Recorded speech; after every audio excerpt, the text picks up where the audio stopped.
The Amazon awakens slowly, as if reluctant to begin another day. Mist rises from the canopy in pale columns, curling upward like the breath of some ancient sleeping giant. The green stretches endlessly, wave after wave of leaves, undulating beneath the wind, shifting and swaying with the rhythm of something alive. From above, it resembles an ocean frozen in emerald, a sea that has never known shores. But beneath that breathing surface, something else may rest. The forest floor lies in perpetual twilight, a realm of shadow and whisper.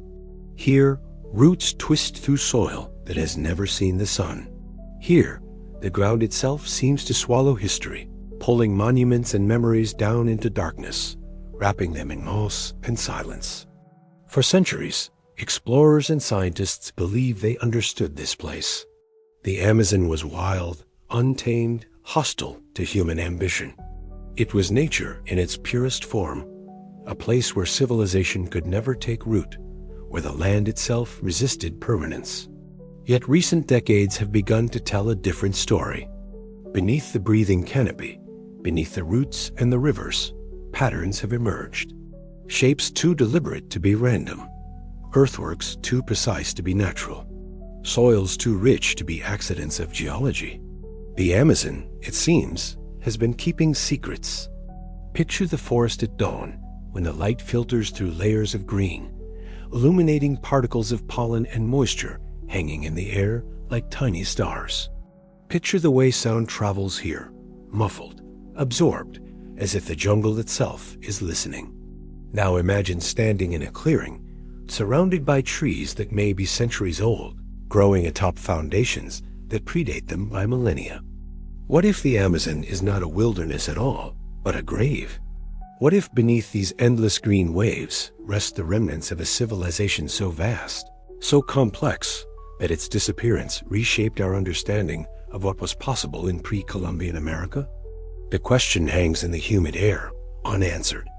For generations, the mainstream narrative held firm. The Amazon was too harsh, too poor in resources, too fundamentally hostile to support cities. But science, like the forest itself, evolves. New technologies pierce the canopy, revealing geometries hidden for centuries. New interpretations of indigenous oral histories suggest memories of something grander than scattered villages. The forest breathes, the mist rises, and somewhere beneath the green ocean, stones and soil hold stories that have waited centuries to be told. This is the mystery of the Amazon's lost city, not a single ruin waiting to be uncovered, but the possibility of an entire forgotten world, one that flourished and vanished, leaving behind only whispers and shadows. The journey begins here, at the edge of knowing, where certainty fades into speculation, and the only map is the canopy itself. For most of the 20th century, the prevailing wisdom was clear and seemingly unshakable. The Amazon basin, despite its biological abundance, was considered archaeologically barren. The conventional narrative painted a picture of small, nomadic groups, hunter-gatherers, and simple horticulturalists who moved through the forest seasonally, never settling long enough to leave permanent marks. This view was not born from ignorance, but from careful observation. The soil beneath the rainforest canopy is paradoxically among the poorest on Earth.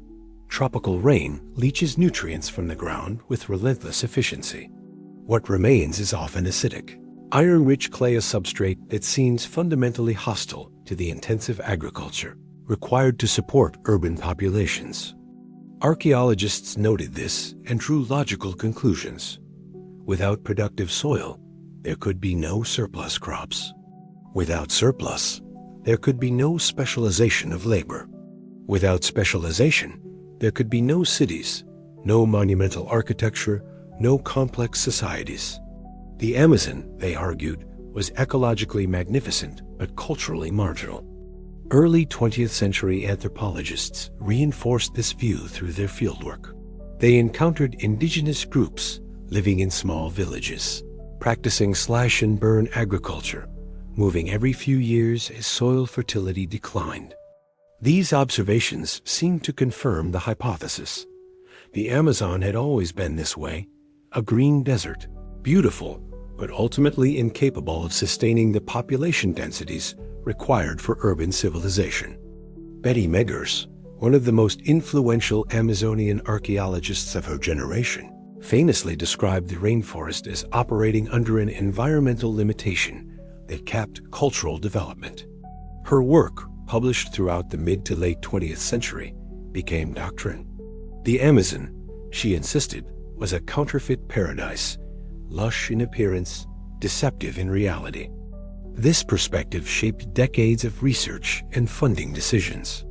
Why search for cities in a place where cities couldn't exist?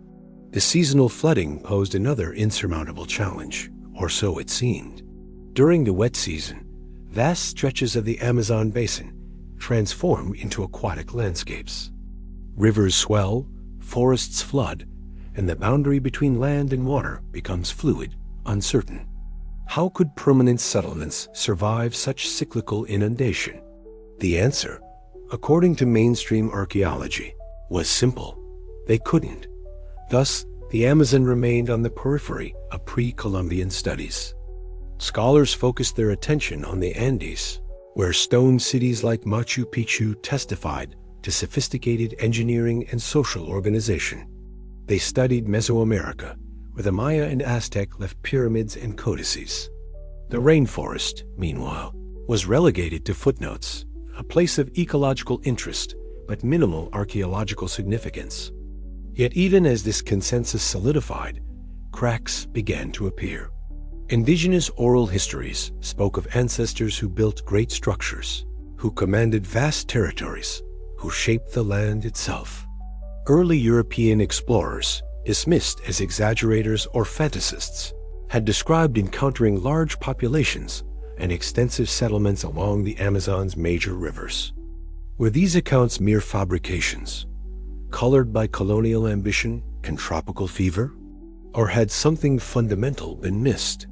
By the late 20th century, a new generation of researchers began to question the old assumptions. They pointed out that the absence of evidence is not evidence of absence, especially in an environment where organic materials decompose rapidly, where vegetation reclaims clearings within years, where the forest itself is a relentless eraser of history. The mainstream view had provided a tidy explanation, one that fit comfortably within existing frameworks of tropical ecology and cultural evolution. But comfort, as the Amazon itself demonstrates, is no guarantee of truth. The revelation came not from careful excavation or academic theory, but from destruction. In the late 20th century, as Brazil's agricultural frontier pushed deeper into the Amazon, forests fell by the thousands of hectares. Bulldozers cleared ancient trees to make way for pasture land and soy fields. Satellite imagery documented the loss in real time, a hemorrhaging of green, replaced by the rust red of exposed earth.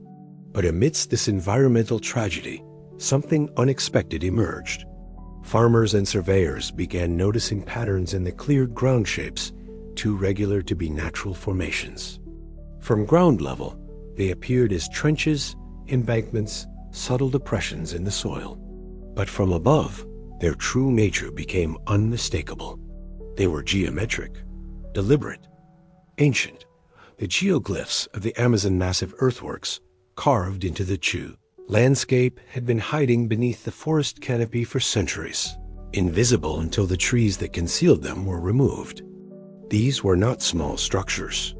Some spanned hundreds of meters in diameter, forming perfect circles, squares, and hexagons. Others consisted of parallel lines stretching across the landscape, or complex combinations of shapes nested within one another, like enormous terrestrial mandalas. Aerial surveys conducted throughout the 1990s and 2000s revealed dozens, then hundreds, then thousands of these formations scattered across the Brazilian state of Acre and neighboring regions. Each discovery raised more questions than it answered. Who built them? When? And for what purpose? The precision of the geoglyphs was startling. Circles maintained near-perfect circumferences across massive diameters. Squares oriented to cardinal directions with astronomical accuracy.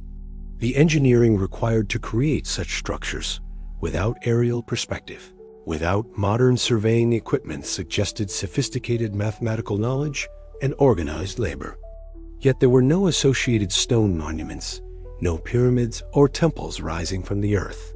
The geoglyphs consisted of ditches and embankments, some reaching 2 to 3 meters in depth, but offering no obvious function.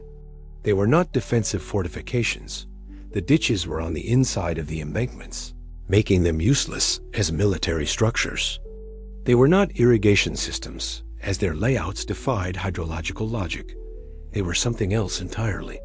Some researchers proposed ceremonial functions, massive earthen temples, gathering places for rituals tied to celestial events or agricultural cycles. Others suggested they marked territorial boundaries or served as astronomical observatories. The truth remained elusive, obscured by the very deforestation that had revealed them. Carbon dating of soil and organic material within the earthworks provided surprising results.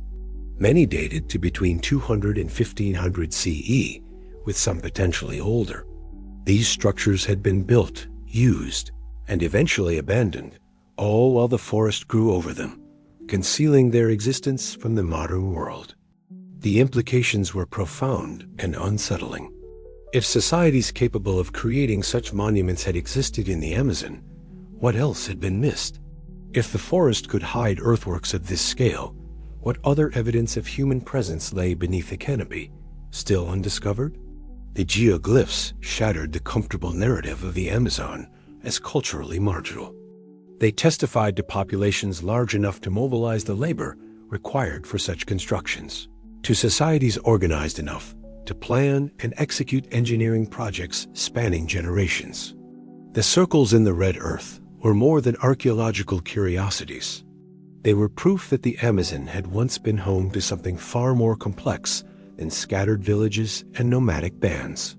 The forest had concealed them for centuries, perhaps millennia. The question now was, what else was it hiding? As researchers scrambled to document and study the newly revealed geoglyphs before they were further damaged by agricultural activity, a broader paradigm shift began. The Amazon was not the counterfeit paradise Betty Meggers had described. It was a palimpsest, a landscape written, erased, and written upon again by successive generations of human ingenuity. The mainstream view had not been entirely wrong, but it had been incomplete. And with each new geometric shape revealed in the red earth, that incompleteness became more glaring. His name was Jacinto, and he had cleared 40 hectares of forest to graze cattle, a modest operation by Amazonian standards. The work had been brutal. Chainsaws screaming through centuries-old hardwood, fires burning for weeks to consume the fallen biomass, bulldozers pushing stumps and roots into smoldering piles. When the smoke finally cleared, Jacinto stood on red earth that had not seen sunlight in living memory. He expected to find soil, perhaps scattered stones. What he discovered instead made no sense. A perfect square etched into the ground. Each side measured approximately 200 meters. The trenches defining its perimeter were shallow now, filled partially with centuries of sediment, but unmistakable in their regularity. At each corner, smaller circular depressions formed what looked like anchor points or markers. Jacinto walked the perimeter, confused. He had lived in this region his entire life, worked this land for decades when it was still forested. There had been no stories, no local legends mentioning ancient structures here. The indigenous groups in the area spoke of ancestors who had lived in the forest, but never mentioned building earthworks of this scale. He called the local university. A young archaeologist arrived 3 weeks later, camera in hand, disbelief etched on her face. "You found this by accident?" she asked. Jacinto nodded, gesturing at the freshly cleared land. "I was just making pasture." The archaeologist spent hours photographing, measuring, taking soil samples. She explained that similar structures had been found elsewhere in the state, that this was part of something larger, something that was only beginning to be understood. Who made it? Jacinto asked. She shook her head. We don't know yet. People who lived here long before Europeans arrived. Maybe 1,000 years ago. Maybe more. Jacinto looked out across his cleared land, seeing it differently now. He had thought he was the first to truly shape this earth, to impose human order on jungle chaos. But someone had been here before him, someone with purpose, with plans, with the patience to dig trenches and raise embankments in precise geometric patterns. That night, Jacinto stood at the edge of the square, looking up at stars beginning to emerge in the twilight. The forest pressed close on all sides, dark and murmuring. For the first time, he felt like an intruder. Somewhere beneath his feet in soil, mixed with ash and clay, and the decomposed remains of countless generations. Of trees lay fragments of pottery charcoal from ancient fires, perhaps even the bones of the engineers who had designed this structure. They had names once. They had stories. They had stood exactly where Jacinto stood now, looking at the same stars, shaping the same earth toward purposes he could only guess at. The archaeologist returned several times over the following months, bringing colleagues and equipment. They excavated test pits, analyzed soil composition, created detailed maps.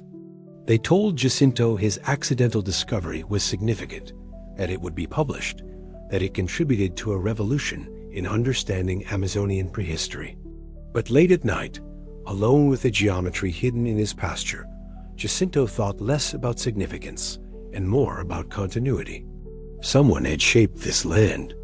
Then the forest had reclaimed it. Now he had cleared it again, revealing secrets that perhaps were never meant to be forgotten, only temporarily obscured. The circle in the earth was a message, he decided, not written in words, but in the enduring language of human effort against entropy. It said, we were here. We mattered. We built something that outlasted us. And now, through Jacinto's accidental intervention, that message had been received centuries late, but received nonetheless. Amidst the generally poor soils of the Amazon, there exist islands of extraordinary fertility. Terra preta, black earth in Portuguese, appears in scattered patches throughout the basin, dark and rich in contrast to the surrounding reddish clay. These deposits extend meters deep, remain fertile across centuries, and contain concentrations of carbon far exceeding anything found in natural tropical soils. Their existence was noted by early colonists and scientists, but for decades they were dismissed as geological anomalies, perhaps volcanic deposits, or unusual decomposition zones. This assumption, comfortable in its simplicity, crumbled under closer examination. Terra preta is not natural. It is manufactured. Chemical analysis reveals that these dark soils contain pottery fragments, charcoal from controlled burns, bone, fish remains, and other markers of sustained human habitation. The carbon is not from forest fires, but from deliberate biochar production. Wood, burned at low temperatures to create stable, porous charcoal that enriches soil and retains nutrients. This is ancient agricultural technology, sophisticated and effective. The indigenous peoples who created terra preta transformed one of the Amazon's most significant limitations into an asset. By amending the native soil with charcoal, organic waste, and carefully managed biomass, they produced patches of earth that could sustain intensive agriculture for generations, perhaps centuries, without the fertility depletion that plagued slash-and-burn techniques. Modern agronomists study terra preta with something approaching reverence. Despite advanced scientific understanding of soil chemistry, attempts to replicate its properties have met with limited success. The ancient process involved not just adding charcoal to soil, but cultivating specific microbial communities, managing pH levels, and integrating organic materials in proportions that modern science struggles to duplicate. How did pre-Columbian peoples, lacking laboratories and chemical analysis, develop such sophisticated soil management techniques? The answer likely lies in careful observation extended across generations, in accumulated environmental knowledge passed through oral tradition, in experimental cultivation spanning centuries.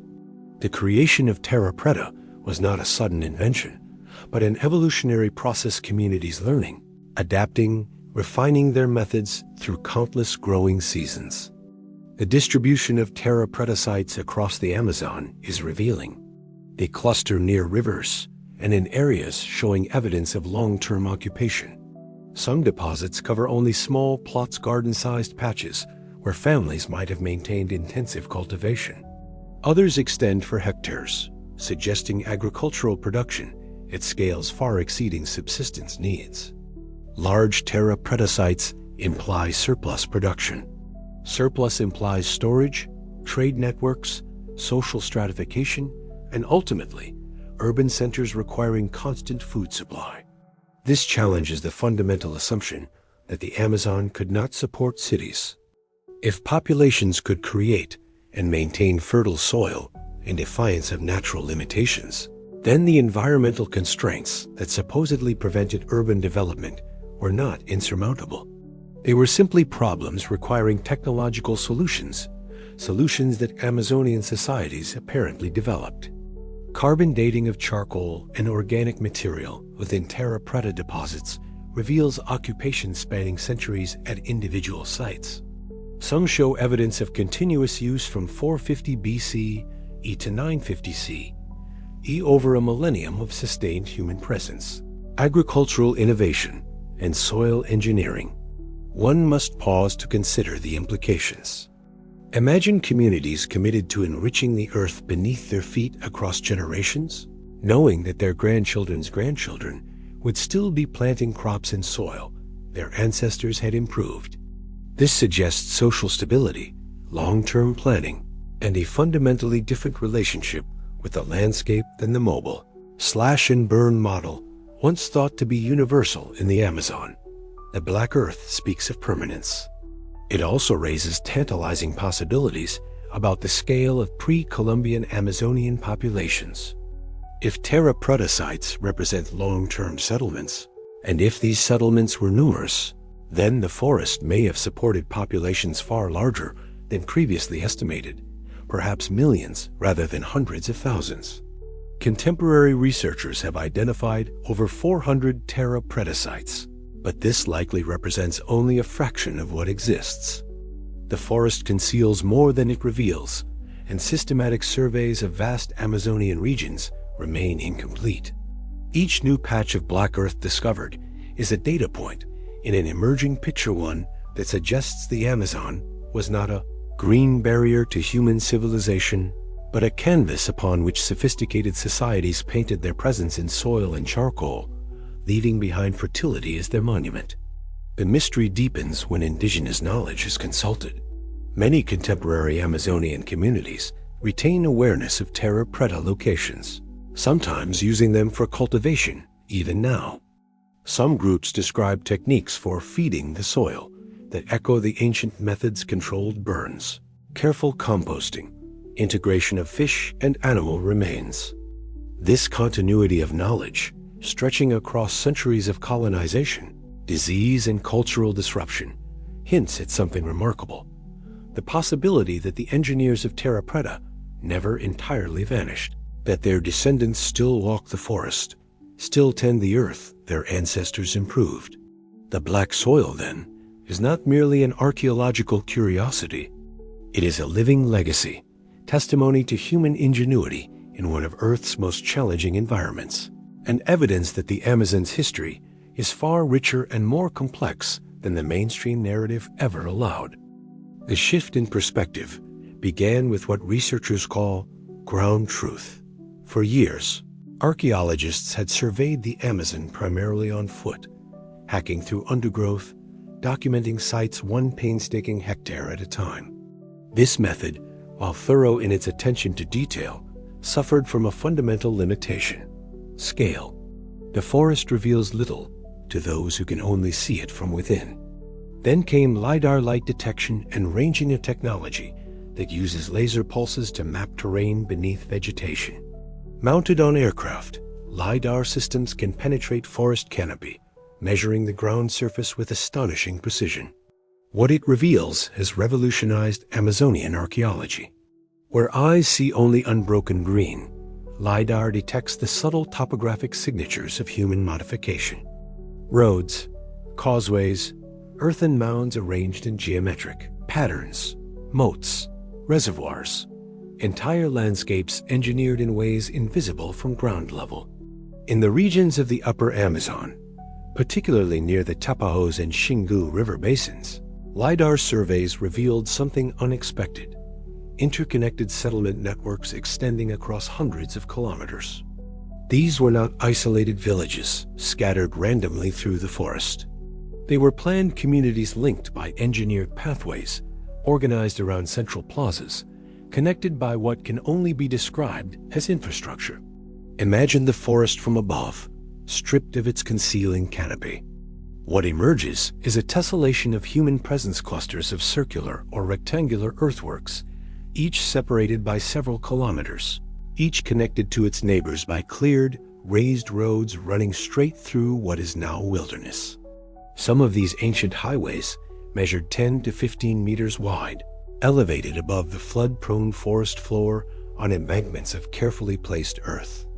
They did not follow the meandering logic of natural game trails, but cut deliberately across the landscape, linking settlements in a network that suggests centralized planning, or at least coordinated effort among communities.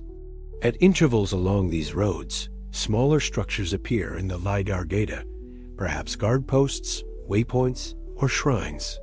The patterns suggest not merely foot traffic, but organized movement of goods and people across significant distances. In the Llanos de Mojos region of Bolivia, on the southern edge of the Amazon basin, similar patterns emerge with even greater clarity. Here, pre-Columbian societies constructed vast networks of raised fields, canals, and causeways transforming seasonally flooded savannas into productive agricultural landscapes.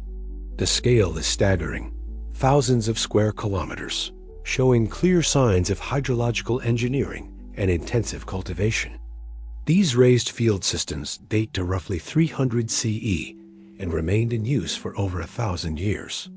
They represent mastery over water channeling, controlling, and utilizing seasonal flooding rather than being victimized by it. The engineering required to build and maintain such systems across centuries speaks to populations numbering in the tens or hundreds of thousands, organized under social structures capable of mobilizing collective labor. Meanwhile, in the Brazilian state of Para, excavations at the site of Santarém revealed evidence of a pre-Columbian urban center supporting an estimated population of 20 to 30,000 at its peak around 1300 CE. The settlement featured clear spatial organization, residential zones, craft production areas, elite compounds, and ceremonial centers, all hallmarks of urban complexity. Pottery from Santarém shows sophisticated artistry and wide distribution, appearing in archaeological sites hundreds of kilometers away. This suggests trade networks, specialized production, and cultural influence extending far beyond the immediate settlement, the economic and social patterns characteristic of urban civilizations.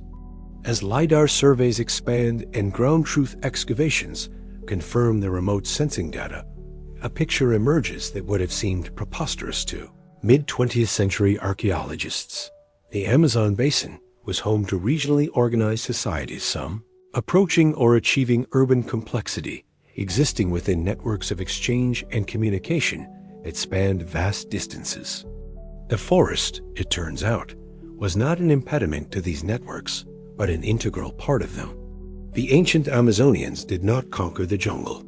They wove themselves into it, using its resources, managing its ecology, and creating a human presence so deeply integrated with the environment that its traces became nearly invisible once the societies themselves disappeared. The evidence is fragmentary, incomplete, often tantalizingly vague.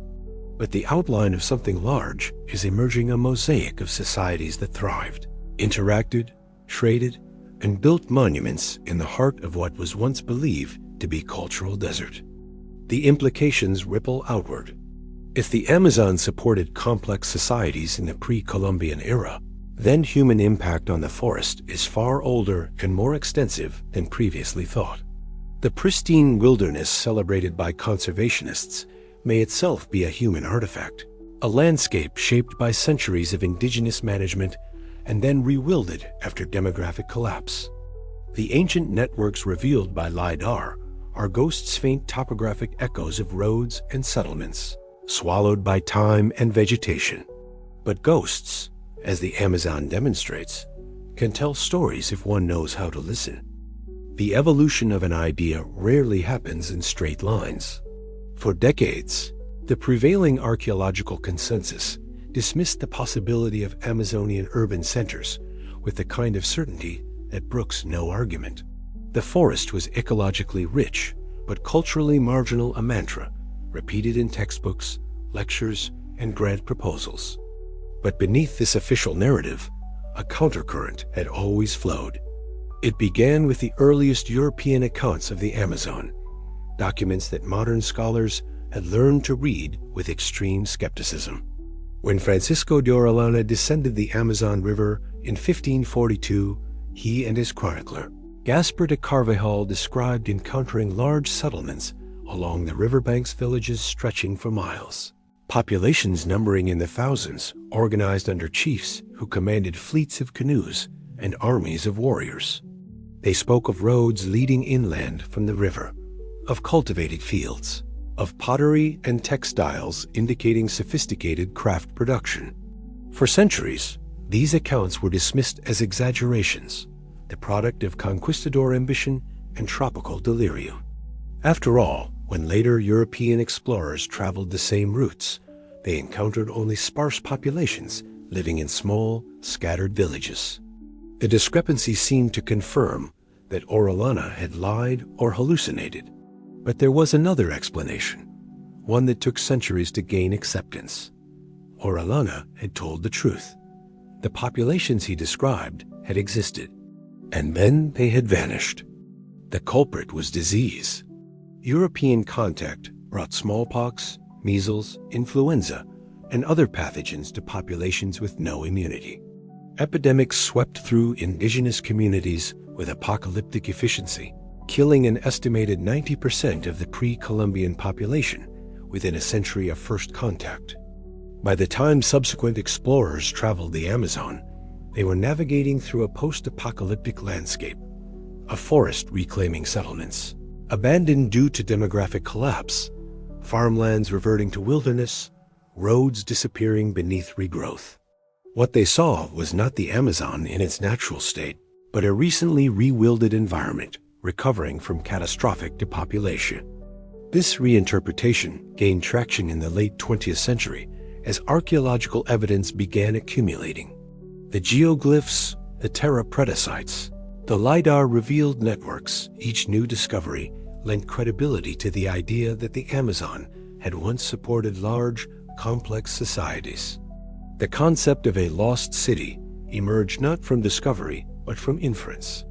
If societies capable of creating monumental earthworks, engineered soils, and extensive road networks had existed, might they not also have built urban centers, places of concentrated population, specialized labor, political power, and cultural production? The search for such a city became, in some ways, the organizing question of contemporary Amazonian archaeology. Not a city in the European or Andean sense, stone pyramids rising from jungle clearings, but an Amazonian urban form, perhaps unique in its integration with the forest environment. Researchers began re-examining indigenous oral histories with new seriousness. Many Amazonian peoples retained stories of ancestors who built great settlements, who commanded vast territories, who possessed knowledge now lost. These accounts had been dismissed as myth, but myth often preserves historical truth in coded form. The shift was subtle but profound. The question changed from, could there have been cities in the Amazon? To, what did Amazonian urbanism look like, and where should we search for it? This new paradigm allowed for speculation that would have been academic heresy decades earlier. Perhaps Amazonian cities were built primarily from wood, thatch, and other organic materials, leaving minimal archaeological signatures. Perhaps they were dispersed rather than dense, sprawling across large areas in patterns that defied traditional definitions of urbanism. Perhaps their monumental architecture consisted not of buildings, but of earthworks, the very landscape reshaped into ceremonial and functional forms. The figure of Percy Fawcett, the British explorer who vanished in the Amazon in 1925, searching for a lost city he called Z, was rehabilitated in this new context. Once dismissed as a delusional adventurer chasing fantasies, Fawcett now seemed, if not entirely correct, at least not entirely wrong. He had sensed something hidden in the forest, an intuition that, a century later, science was beginning to confirm. The lost city concept, however, carried risks. It could easily slide into sensationalism, into the romanticization of indigenous peoples as lost civilizations disconnected from contemporary Amazonian communities. Responsible researchers emphasized continuity rather than disappearance, seeking connections between pre-Columbian societies and modern indigenous groups. Yet the fundamental mystery remained. If large populations had inhabited the Amazon before European contact, where had they lived? What had their settlements looked like? And why had they vanished so completely that for centuries their existence could be doubted? The forest offered no easy answers. It concealed as it revealed, showing tantalizing fragments, a raised mound here, a pottery scatter there, without surrendering the full picture. But the lost city concept had escaped containment.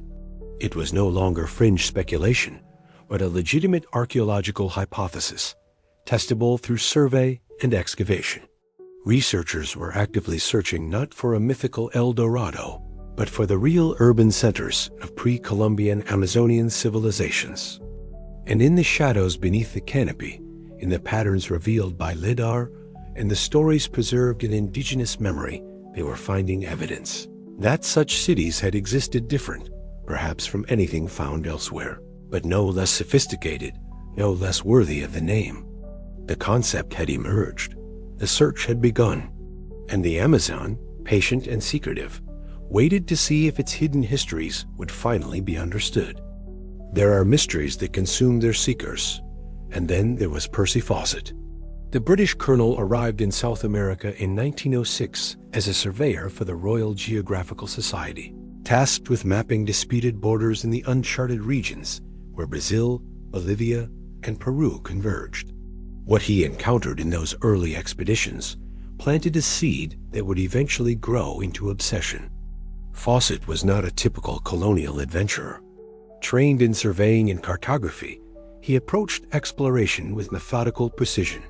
Yet he was also drawn to the esoteric, the unexplained, the possibilities lurking at the edges of accepted knowledge. The Amazon, he came to believe, held secrets that conventional archaeology was too timid to pursue. During his years mapping the frontier, Fawcett heard stories. Indigenous guides spoke of cities of stone deep in the forest, of ancient peoples who had built great monuments and then vanished. European settlers shared rumors of ruins glimpsed during rainy season, when floodwaters revealed stone foundations briefly before vegetation reclaimed them. Most dismissed these accounts as folklore, but Fawcett listened. In 1753, a Portuguese document known as Manuscript 512 had surfaced in Rio de Janeiro's National Library.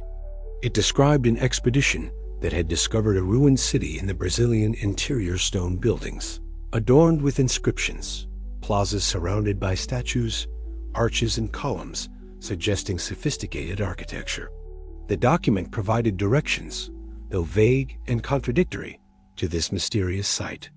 Fawcett became convinced that Manuscript 512 described a real place. He called it Z, a designation deliberately ambiguous, protecting the location from rival explorers and treasure hunters. Between 1906 and 1925, Fawcett mounted several expeditions into the Amazon, each probing deeper into regions where maps showed only blank spaces labeled unexplored.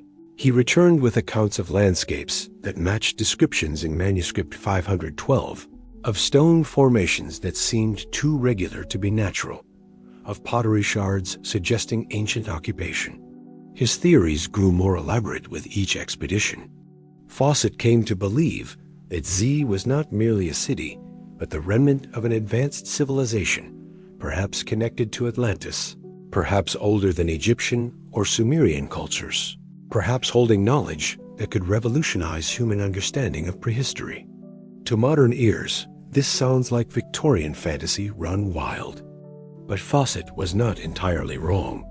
His fundamental intuition that the Amazon hid evidence of complex pre-Columbian societies has been vindicated by subsequent archaeology. His mistake was in imagining these societies through a European lens, projecting stone monuments and classical architecture onto cultures that built in wood and shaped the land itself. In April 1925, Fawcett departed on his final expedition, accompanied by his son Jack and Jack's friend Raleigh Rimmel. Their objective was to reach the Xingu region of Mato Grosso and locate the city of Z. Fawcett had planned meticulously, arranging supplies, cultivating relationships with indigenous groups, and studying every available account of the region. The expedition departed from Cuyaba, moving steadily into the wilderness. Fawcett sent letters back initially, describing progress and expressing optimism. The last confirmed communication came on May 29, 1925, from a location called Dead Horse Camp. In it, Fawcett reported that they were about to enter unexplored territory and that he expected to be out of contact for some months. Then silence. Fawcett, his son, and Rimmel vanished completely. No bodies were found. No definitive evidence of their fate emerged, despite dozens of rescue expeditions and investigations spanning decades. The disappearance became one of the 20th century's most famous mysteries. Theories proliferated. They had been killed by indigenous groups. They had succumbed to disease or starvation. They had been captured and adopted into a tribe. They had found Z and chosen to remain there. They had been murdered by bandits. Each theory had its proponents. Each seemed plausible. None could be proven. In 1951, bones were recovered from the Xingu region and claimed to be Fawcett's remains. Subsequent analysis proved inconclusive. Other expeditions returned with stories of a white man living among the Kalapalo people, or of European-looking individuals spotted deep in the forest. None of these accounts could be verified.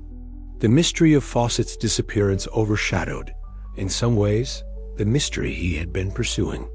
Z became less about archaeology and more about the tragic romance of an explorer consumed by his quest.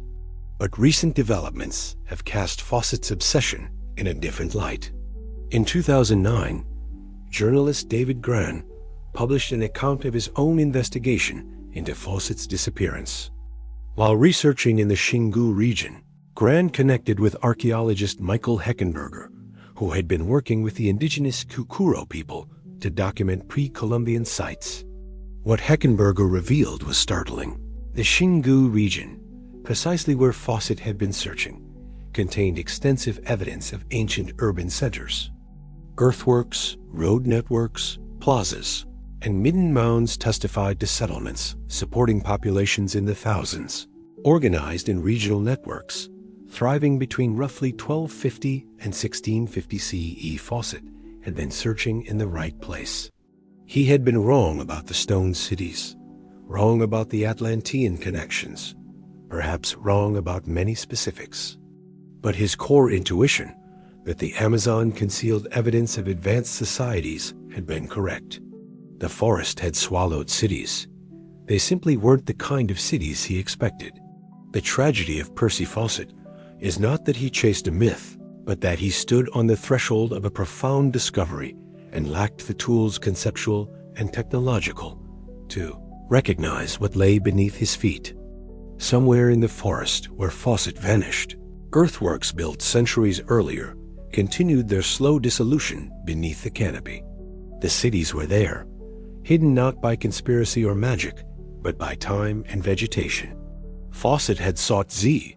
Perhaps he walked across it without knowing, measuring it in footsteps, never realizing that the city he sought was not a destination, but a landscape, one that required the perspective of generations and the technology of another century to finally comprehend. The Amazon keeps what it takes.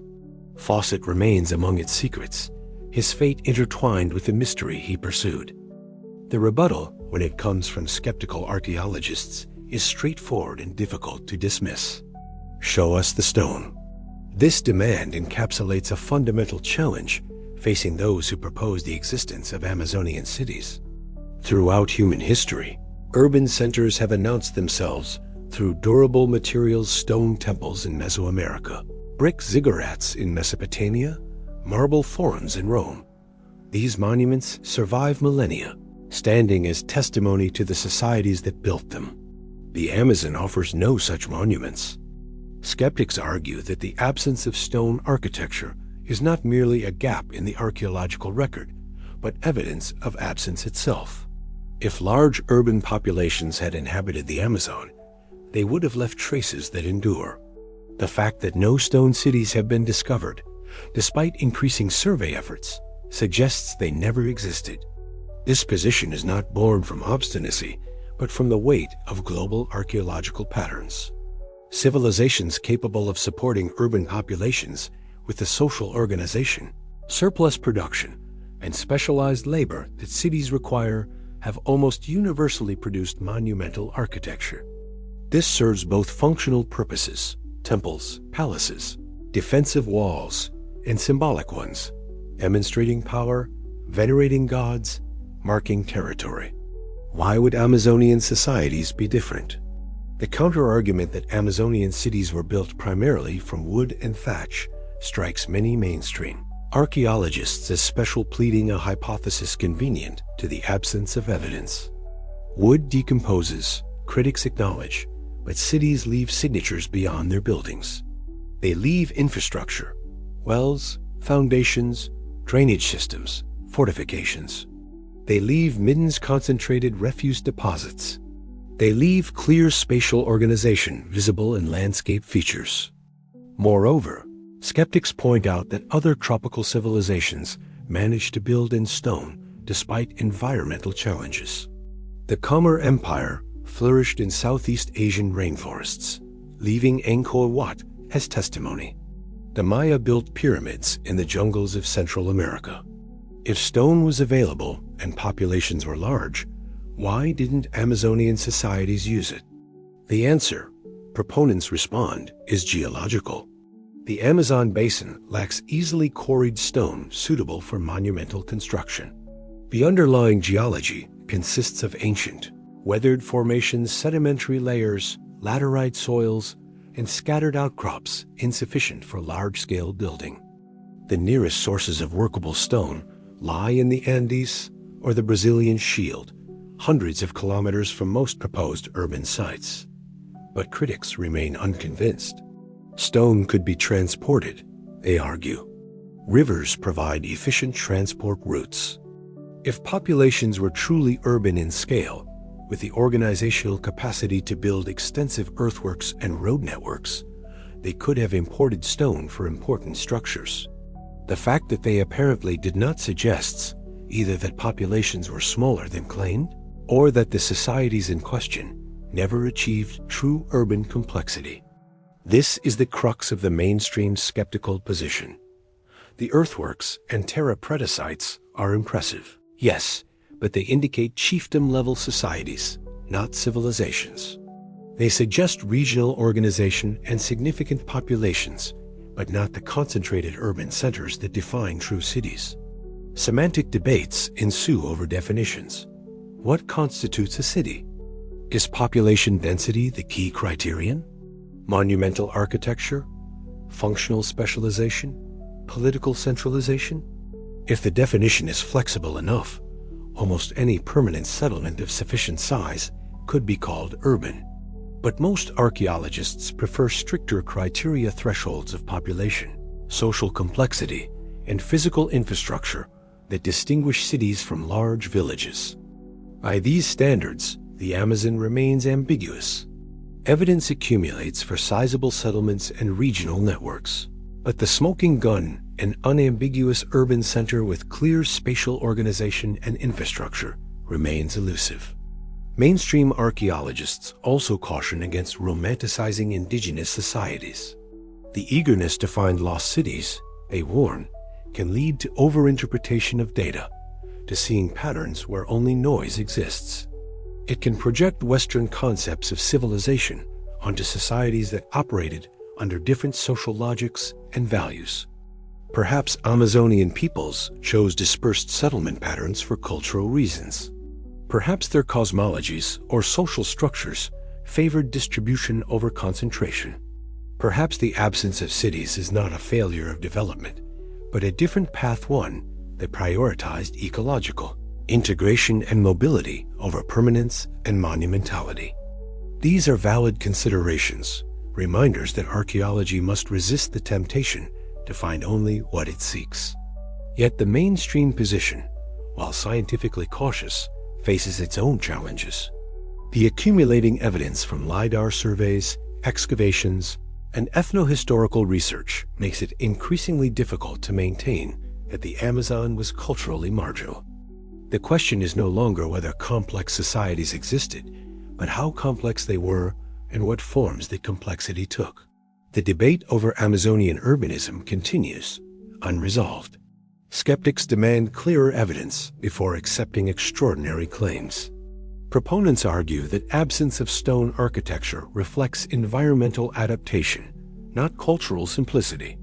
Both sides agree on one point: the forest still holds secrets, and the full picture remains incomplete.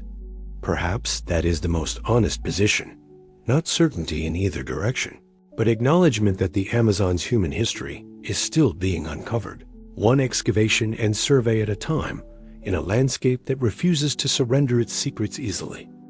There is a paradox in tropical archaeology. Organic materials vanish, but the ghosts they leave behind can be startlingly detailed.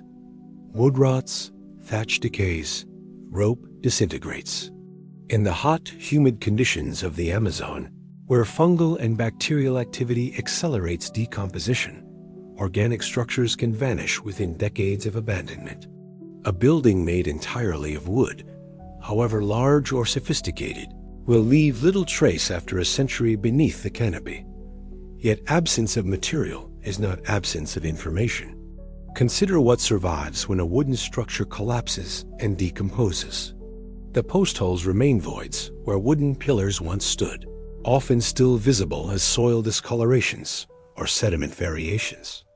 Their placement reveals the footprint of the building, the spacing of supports, the architectural logic that governed construction. Foundation trenches persist. Even if the wooden walls they held have long since rotted, the ditches dug to receive them remain as linear depressions, outlining building perimeters with surprising precision. Floors compact the soil beneath them. The concentrated foot traffic, the weight of structures, the activities of daily life all leave signatures that can be detected through careful excavation or remote sensing. Areas where houses stood show different compaction patterns than surrounding forest floor. Hearths leave carbonized deposits. Cooking fires repeated over years or decades concentrate charcoal, altered soil chemistry, and fire-cracked rocks in identifiable features.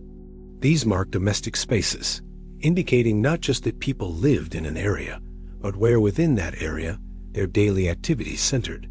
Most revealing of all, perhaps, are the patterns of spatial organization. Even when individual buildings vanish entirely, the logic of their arrangement persists in subtle topographic features. Lidar surveys of Amazonian sites reveal clusters of low mounds arranged around central plazas, linear alignments suggesting streets or processional ways, and hierarchical spatial relationships that speak to planned settlement layouts. This is where the evidence for Amazonian urbanism becomes compelling despite the absence of standing architecture. In the upper Xingu region, archaeologists, Michael Heckenberger documented settlements from the period 1250 to 1650 CE, showing clear urban planning principles. Individual household clusters were arranged in circular or elliptical patterns around central plazas. These residential areas connected to neighbors through causeways and roads that ran straight across the landscape, ignoring topographic obstacles. The spatial organization implied deliberate planning and centralized coordination. Settlements were not organic accretions of randomly placed structures, but designed communities, following consistent architectural principles across multiple sites.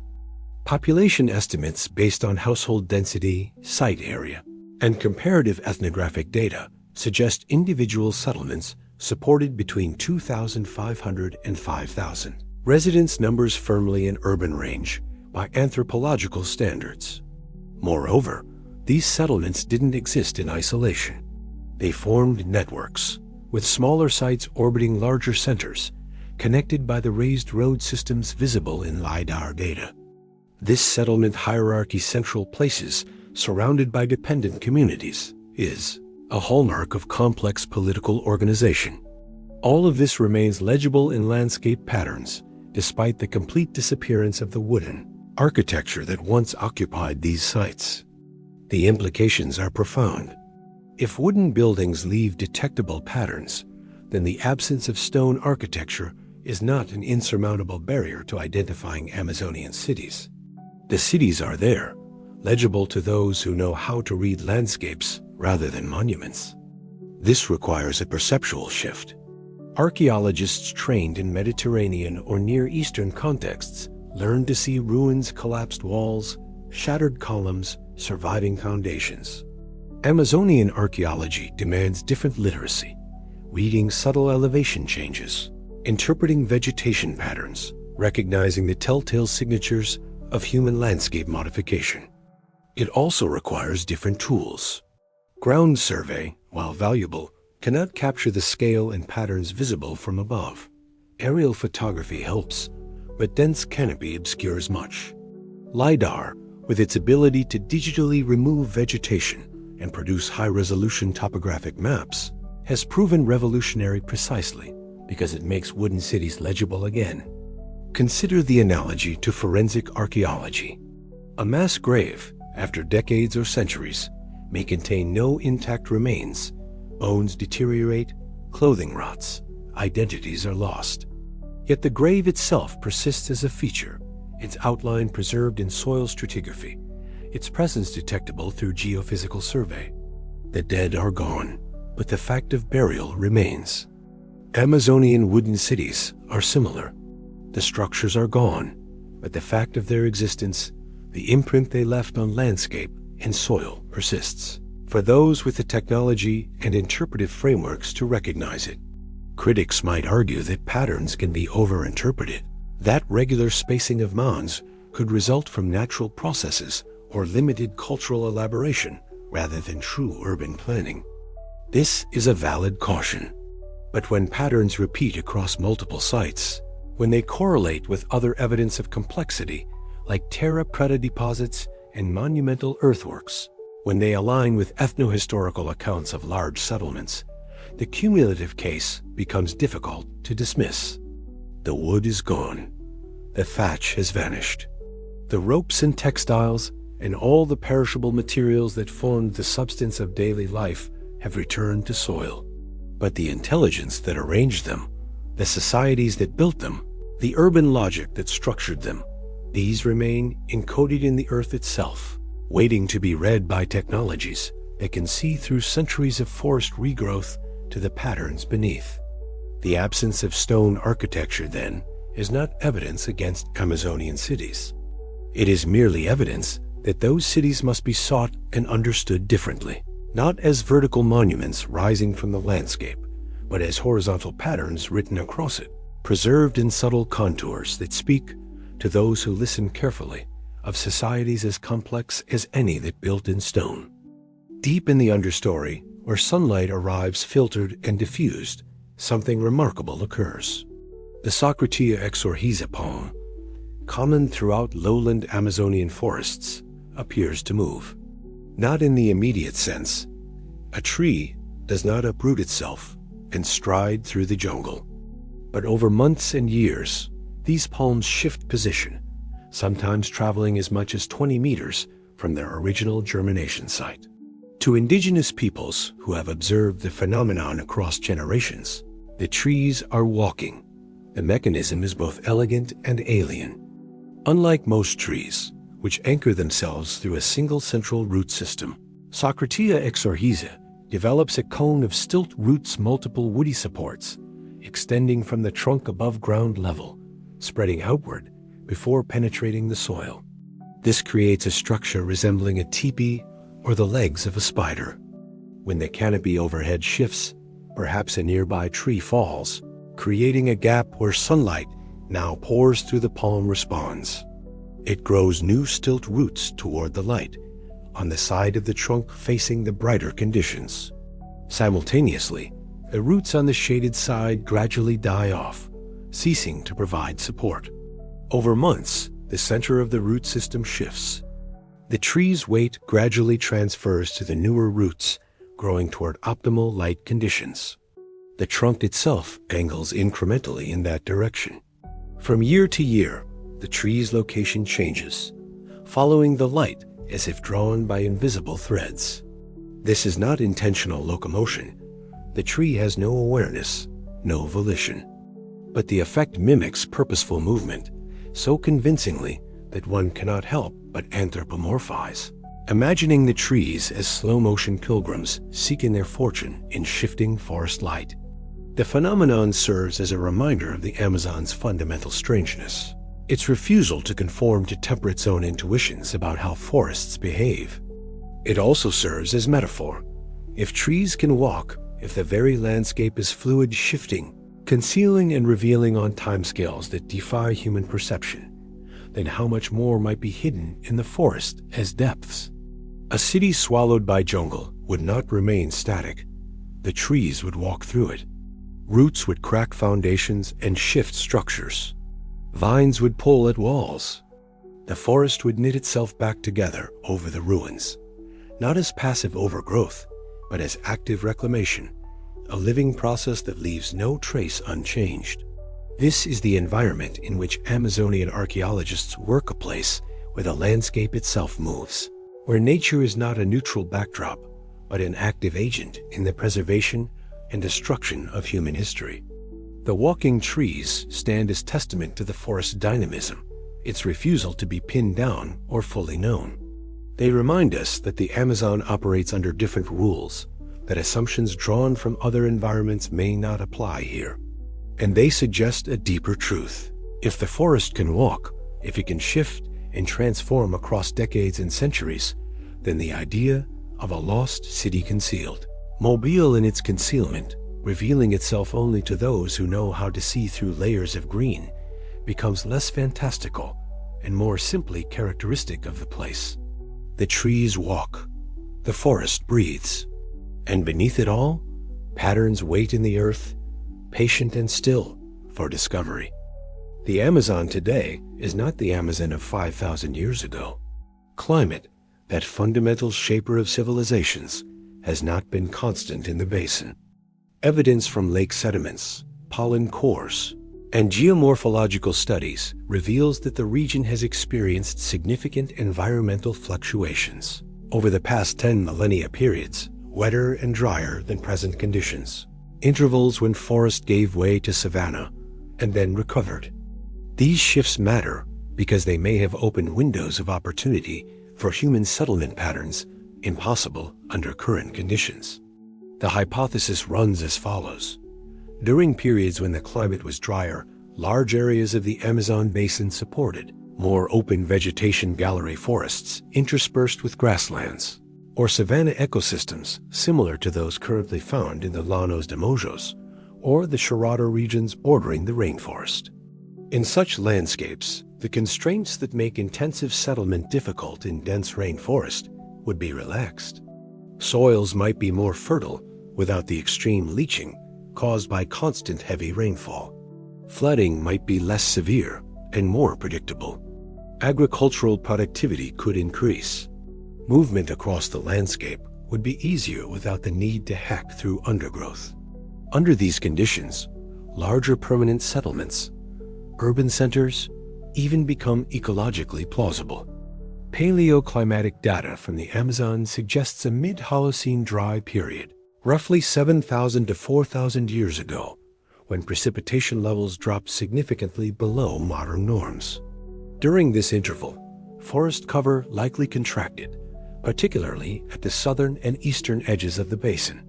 Did human populations exploit this climate window to establish settlements that would be impossible in wetter eras? The timing is intriguing. Some of the earliest evidence of human landscape modification in the Amazon early Terra Preta Formation, initial forest clearing, cultivation of crop species dates to this period or shortly after. This could represent opportunistic settlement during a more favorable climate phase. Then, as the climate shifted back toward wetter conditions during the late Holocene, the challenges of maintaining large settlements in rainforest environments would have reasserted themselves. Societies might have adapted by developing the very technologies archaeologists now find so impressive: Terra Preta soil amendment, raised field agriculture, complex water management systems. Or they might have relocated, fragmented, or collapsed, leaving behind the enigmatic earthworks and settlement patterns that Lidar now reveals. The climate shift hypothesis offers an elegant explanation for a perplexing pattern, evidence of substantial human presence in regions that seem ecologically marginal for large populations under current conditions. It also resonates with patterns observed globally. Many of the world's early urban civilizations emerged during climate optima periods of stable, favorable conditions that supported agricultural intensification and population growth. When climates shifted, these civilizations often faced severe challenges, sometimes leading to collapse or transformation. The Amazon may have followed a similar trajectory, but with the added twist that climate change here meant not desertification, as in Mesopotamia or the Indus Valley, but rainforest expansion, a green tide drowning settlements rather than drought withering them. Critics of the climate shift hypothesis caution against environmental determinism. Climate creates contexts, they argue, but does not determine cultural outcomes. Societies respond to environmental changes through technology, social reorganization, and migration. They are not passive victims of climatic forces. Moreover, the Amazon's climate history remains incompletely understood. The region is vast, and climate changes were not uniform across it. Wetter in some areas might correlate with drier in others. Local microclimates influenced by topography and vegetation patterns create considerable variability. Still, the broad picture shows cycles of change. And change creates both opportunities and crises for human societies. The question is how Amazonian peoples navigated these shifts. One possibility is that the societies archaeologists now study represent adaptations to increasing wetness cultures that developed technologies specifically to thrive in rainforest conditions that were less dominant in earlier periods. The raised fields, the causeways, the water management systems would then be evidence not of decline, but of innovation, of populations refusing to abandon favorable territories despite environmental challenges.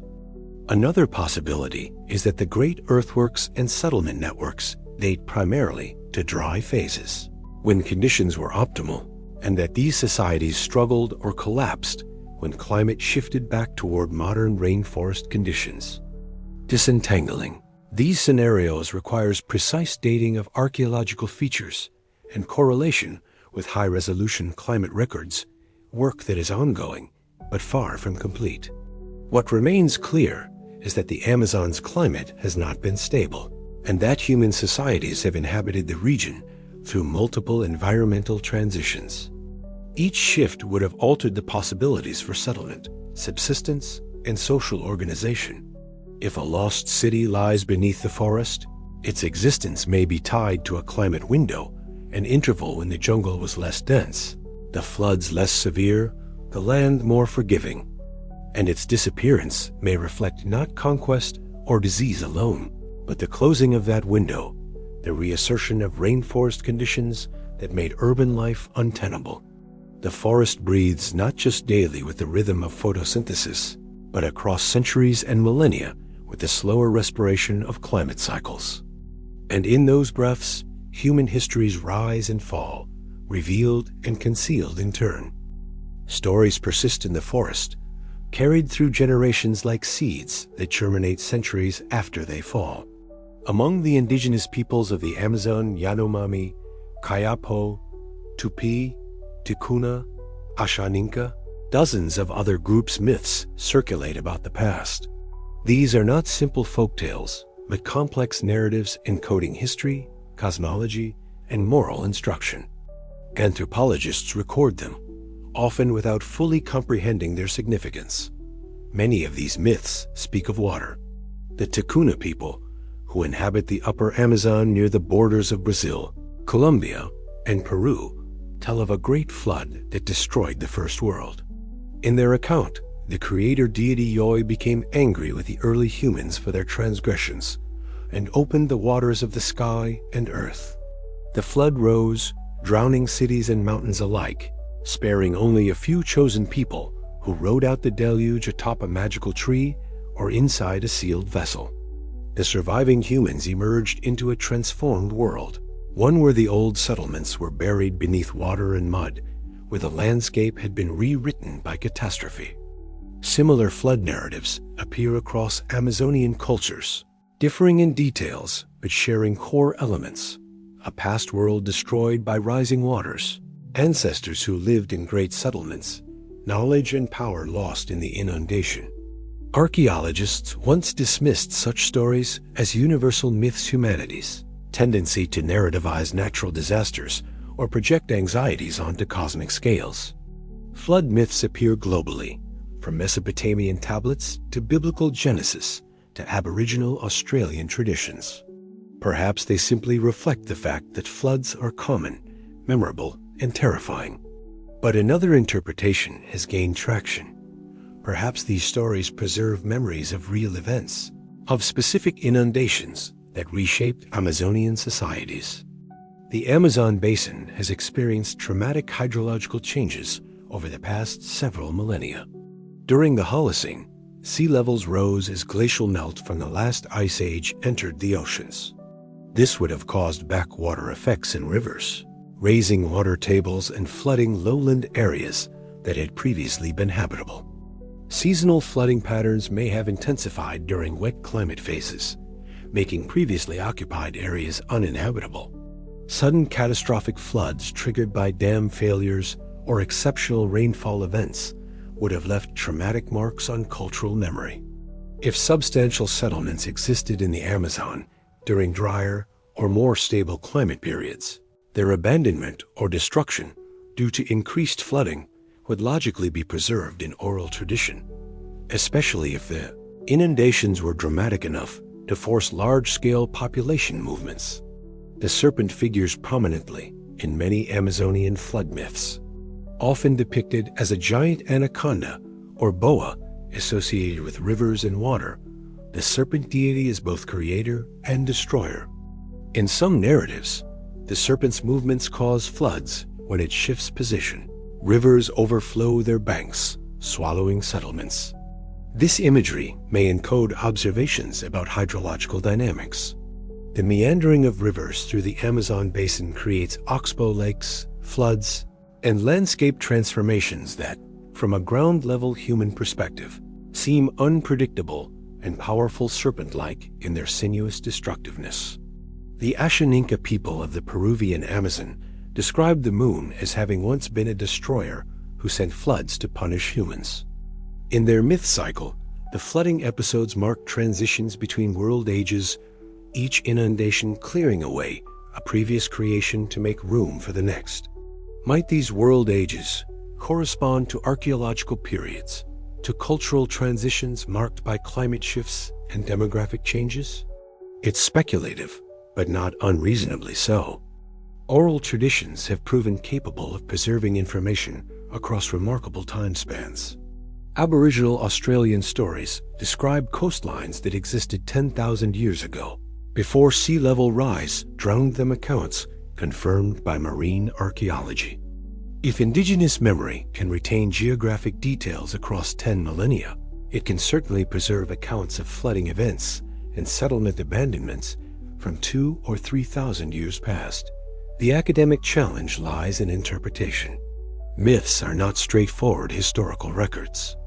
They layer metaphor, moral instruction, and cosmological meaning onto remembered events, transforming literal occurrences into symbolic narratives. Separating the historical kernel from the mythological elaboration requires careful comparison with archaeological and climate data, sensitivity to indigenous narrative conventions, and resistance to the temptation to see either pure history or pure fiction, where the reality is likely something more nuanced. Yet the persistence of flood narratives across diverse Amazonian cultures suggests they tap into something real, whether specific catastrophic events or the broader experience of living in a landscape where water as power is undeniable and often destructive. If lost cities lie beneath the Amazon, drowned by time and rising waters, then these myths may be the last testament to their existence, stories passed from generation to generation, preserving in narrative form what the forest has swallowed, in fact. The floods came, the cities drowned, the people remembered, and in the retelling, across countless night fires beneath the endless canopy, the memory persists transformed, yes, mythologized certainly, but rooted in the bedrock of lived catastrophe, of landscapes lost and worlds unmade. The myths speak. Whether archaeologists are listening carefully enough remains an open question. Water is the Amazon's defining element, more fundamental even than the forest itself. The river system carries 20% of Earth's total river discharge, draining an area approaching 7 million square kilometers. The main channel shifts constantly, cutting new paths, abandoning old ones, creating islands that vanish within decades, and exposing banks that had been submerged for centuries. Beneath the water's brown surface lies a landscape as complex as the forest one that was, at various times in the past, dry land. During the Pleistocene, when glaciers locked vast quantities of water in ice sheets, sea levels stood more than 100 meters lower than today. The mouths of Amazonian rivers extended far beyond their current positions. The river channels themselves were narrower, their floodplains reduced. As the ice melted and sea levels rose through the Holocene, the Amazon's lower reaches transformed. Areas that had been habitable land became submerged. River valleys flooded, creating the vast floodplain forests, known as varzea, that characterize much of the modern basin. If human populations had settled on the Paleo rivers, the ancient watercourses that flowed when sea levels were lower, their settlements would now lie beneath meters of sediment and water. This raises a tantalizing possibility. Might some of the Amazon's lost cities be not in the forest, but under the rivers? The hypothesis is not merely speculative. Rivers have always been highways in the Amazon, providing transportation, food resources, and fertile alluvial soils. Pre-Columbian populations concentrated along waterways. The ethnohistorical accounts are clear on this point. The largest settlements encountered by early European explorers were riverine, not inland. If climate shifts and sea level changes gradually inundated these riverine settlements, they would have been abandoned or relocated to higher ground, leaving the old sites submerged. Underwater archaeology in the Amazon faces extraordinary challenges. The rivers carry enormous sediment loads, creating zero visibility conditions. Currents are powerful and unpredictable. The waterways constantly rework their beds, burying and exhuming features in cycles that defy stable preservation.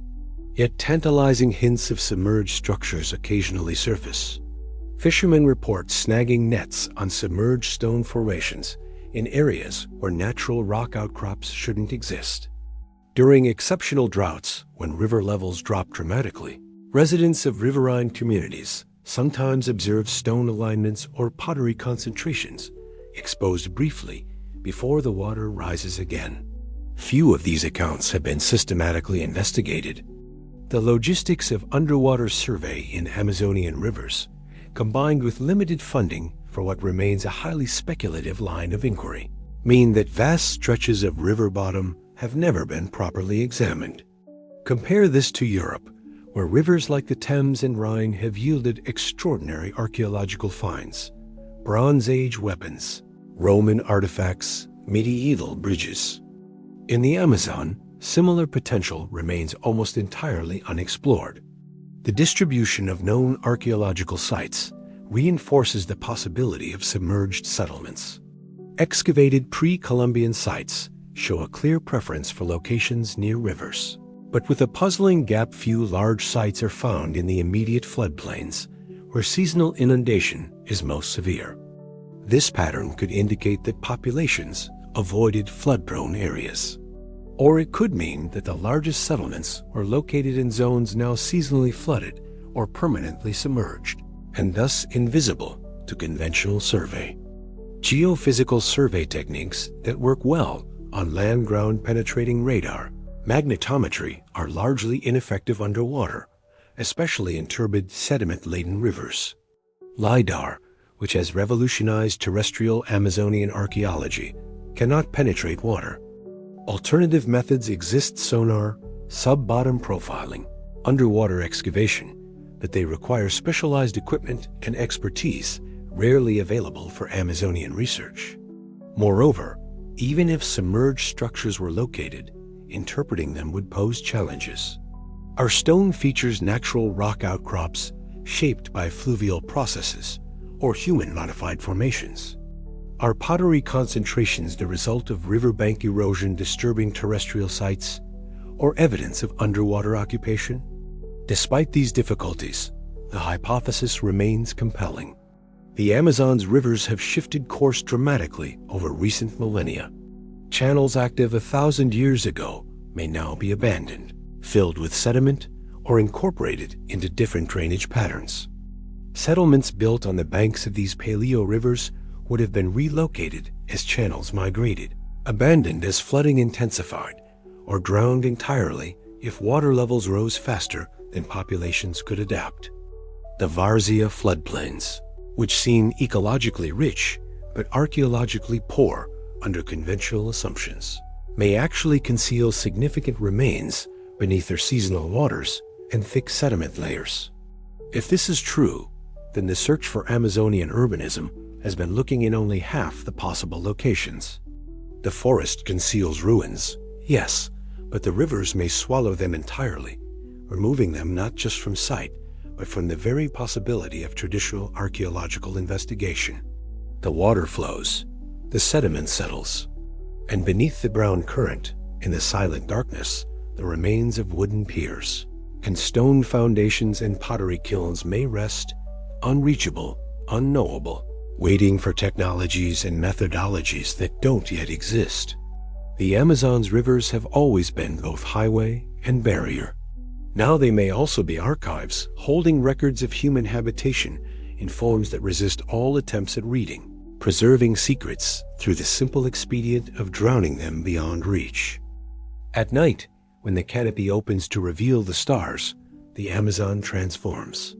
The Milky Way arcs overhead, brighter and denser than anything visible from cities, or even from most rural areas in industrialized nations.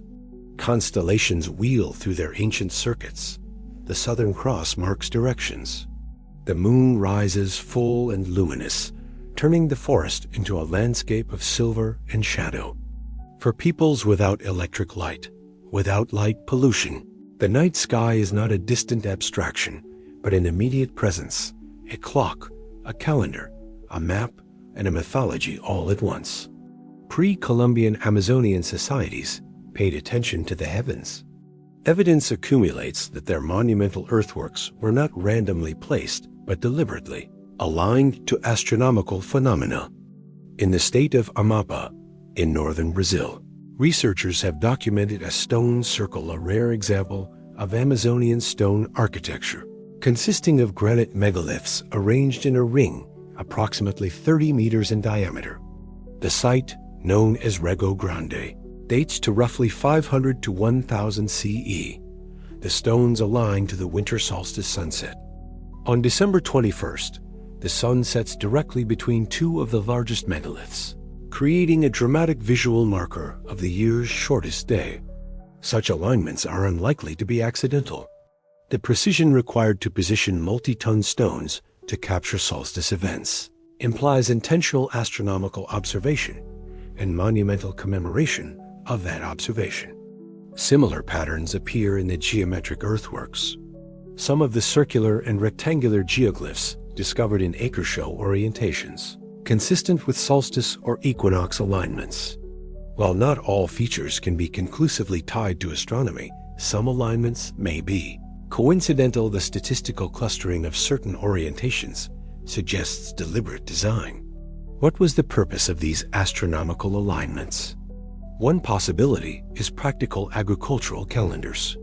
Knowing when to plant, when to harvest, when to prepare for seasonal floods or droughts would have been crucial for societies dependent on cultivation. Solstices and equinoxes provide reliable markers for such cycles. But the monumentality of the earthworks suggests purposes beyond mere timekeeping. These were not simple garden plots with sundial markers, but massive constructions requiring communal labor and long-term commitment.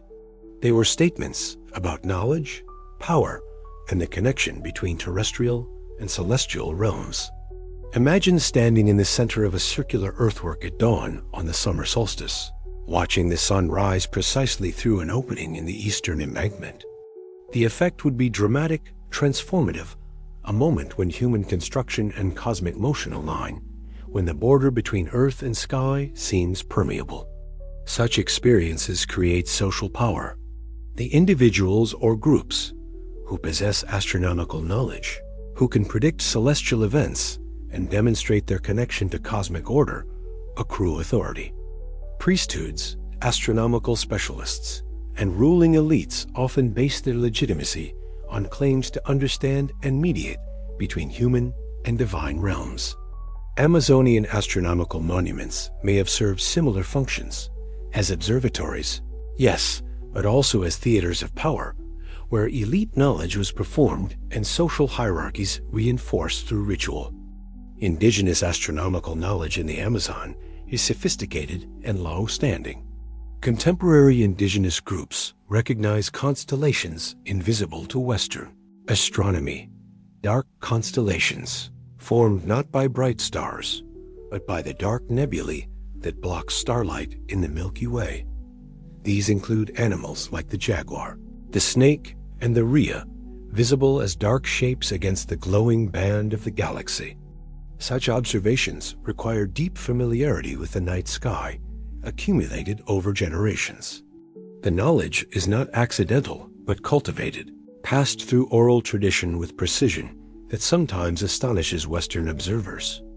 Anthropological accounts describe indigenous astronomers who can predict eclipses, track planetary movements, and maintain complex calendars without written records or instruments purely through observation and memorized knowledge.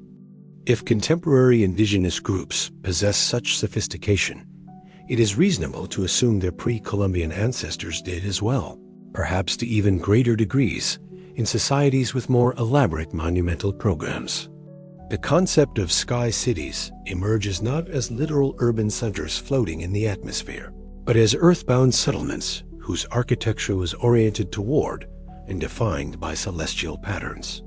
The city is not separate from the sky, but connected to it, its layout reflecting cosmic order, its rituals timed to astronomical cycles. In this sense, an Amazonian urban center might have been as much about vertical integration connection between earth and sky as horizontal organization.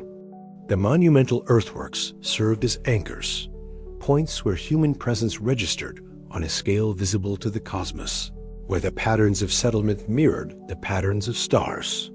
Whether lost cities in the Amazon possessed this astronomical orientation remains speculative. The evidence is fragmentary alignments here, orientations there, indigenous knowledge systems suggesting continuity with ancient practices.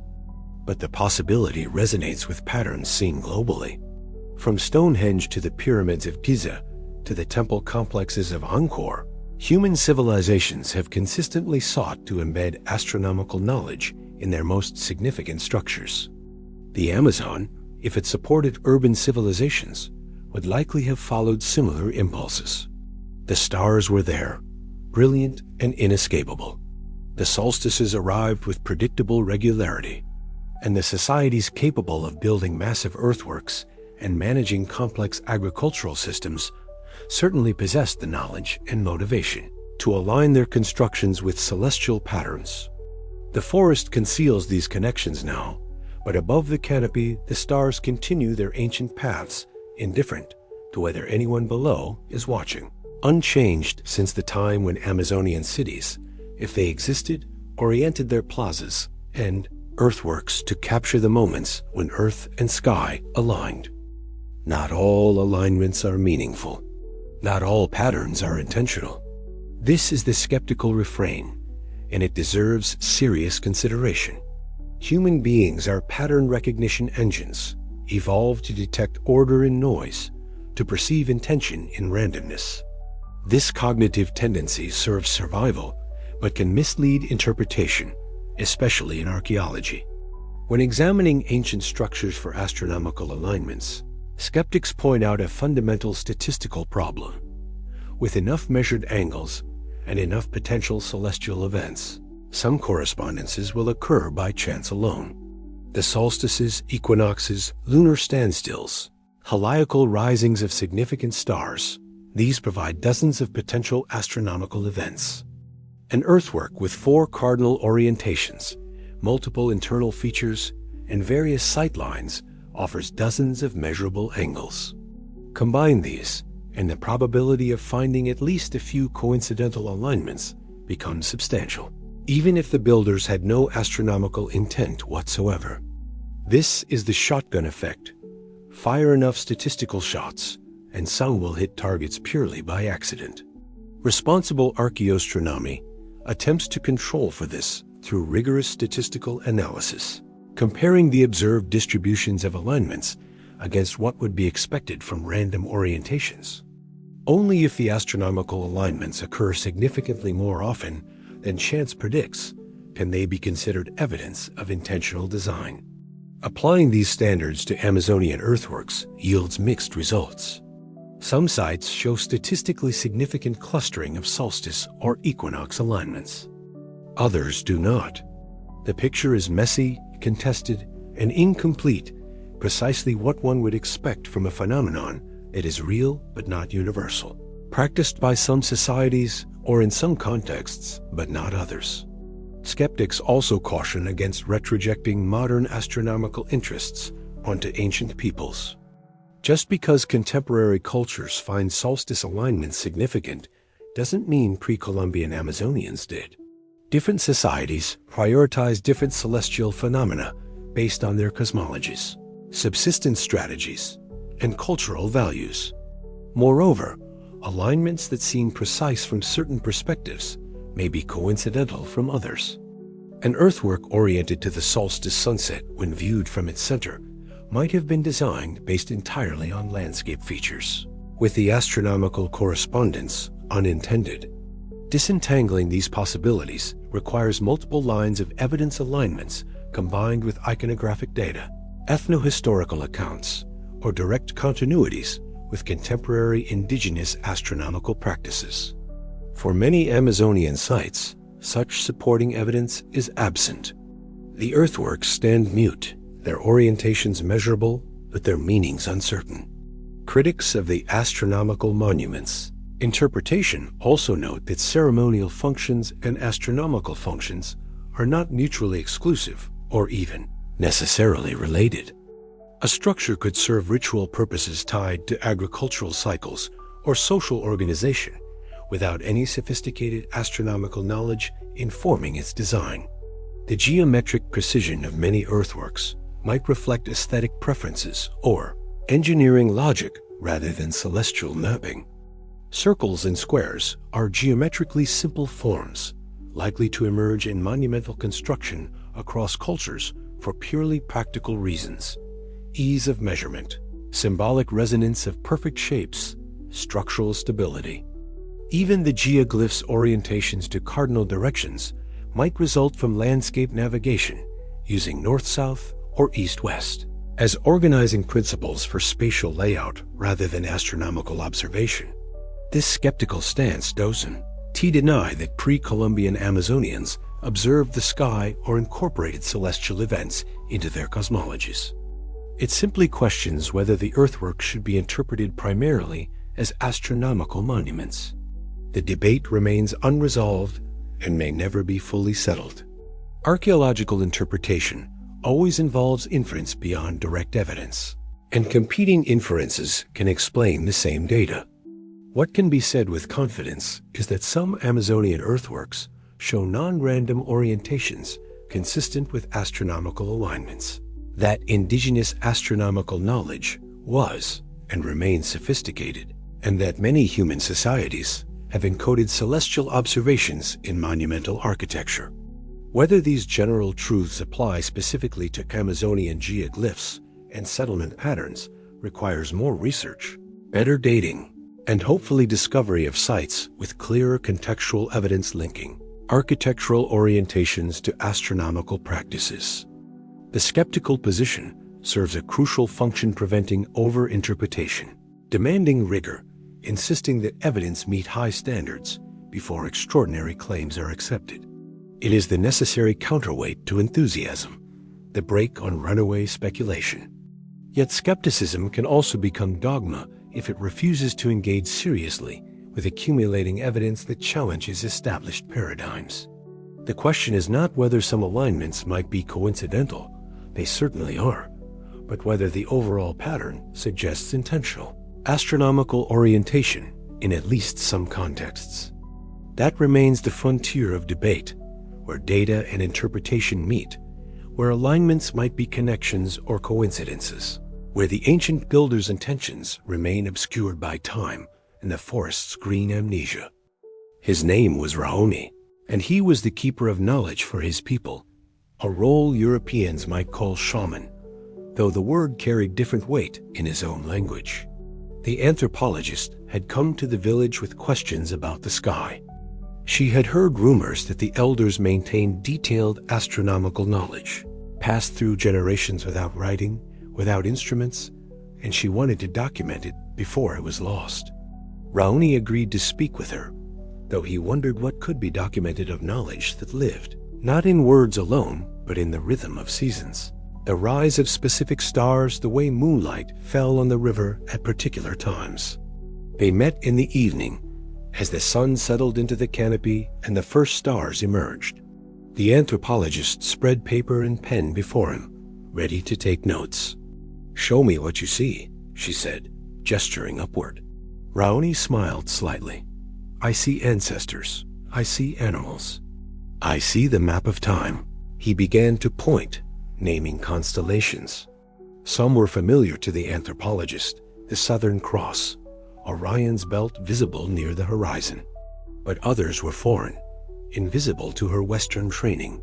Dark patches in the Milky Way that Raoni identified as the jaguar, the anaconda, became in shapes formed by absence rather than presence. "When the anaconda rises in that position," he said, pointing to a dark nebula near Scorpius, "the river will flood within 2 moons. We prepare then, move to higher ground, plant the crops that love water." The anthropologist scribbled notes, trying to capture the complexity of what he was describing, an astronomical calendar tied not to abstract dates, but to immediate ecological realities. "And the sun?" she asked. "Do you track its movements?" Raoni nodded. "Of course, the sun is the great traveler. In the dry season, he walks north. In the wet season, he walks south. When he reaches his farthest point and begins to return, we perform ceremonies. The day when he turns is sacred." The solstice, the anthropologist realized. He was describing solstice observation with precision, without knowing the term, without instruments. "How do you know when he turns?" she asked. "How do you measure that?" Raoni gestured toward the forest edge. There is a tree, very old, on the hill above the village. If you stand in the village center at sunrise on the day the sun turns, he rises directly behind that tree. Our grandparents knew this, their grandparents before them. The tree was planted, we are told, to mark the spot. The anthropologist felt a chill despite the humid warmth. What Raoni was describing was a living astronomical observatory, using landscape features to mark celestial events. Knowledge maintained across so many generations that the origin was now mythical. "Have you always lived here?" she asked. Raoni shook his head. "My people came from the east, many generations past. The old village was swallowed by the forest when the great clearing was abandoned. We brought the knowledge with us." The tree at the new village was planted to match the sightline from the old one. Knowledge transfer across space, maintained with sufficient precision that even when communities relocated, the astronomical alignments were recreated. This wasn't primitive stargazing. This was sophisticated, intentional preservation of celestial calendars across cultural disruption. They talked late into the night. Raoni described lunar cycles tied to fishing seasons, planetary movements that coincided with the migrations of animals, meteor showers that marked transitions between ceremonial periods. When the anthropologist finally returned to her university and shared the recordings and notes, colleagues were skeptical. The precision seemed impossible without instruments. Perhaps Raoni had been exposed to Western astronomy, they suggested. Perhaps the knowledge was recent, acquired from missionaries or schools. But follow-up research revealed no such exposure. Raoni's village was remote, its contact with outside institutions minimal. And when anthropologists visited other indigenous groups, scattered across the Amazon peoples with different languages and no recent contact with Raoni's community, they found similar astronomical knowledge, maintained independently, consistent in its sophistication. The conclusion was inescapable. Sophisticated astronomical observation and calendrical systems were not European imports, but indigenous traditions, deep-rooted and long-standing. Years later, when the anthropologist published her work, she included Raoni's description of the old village that had been swallowed by the forest. She wondered if it had been one of the ancient settlements now being revealed by Lidar, a place where earthworks aligned to solstices had once stood, where ancestors had observed the sky with the same precision Raoni maintained, where the map of stars had been written into the landscape itself. She never found out. The location Raoni described was vague, the landmarks transformed by time.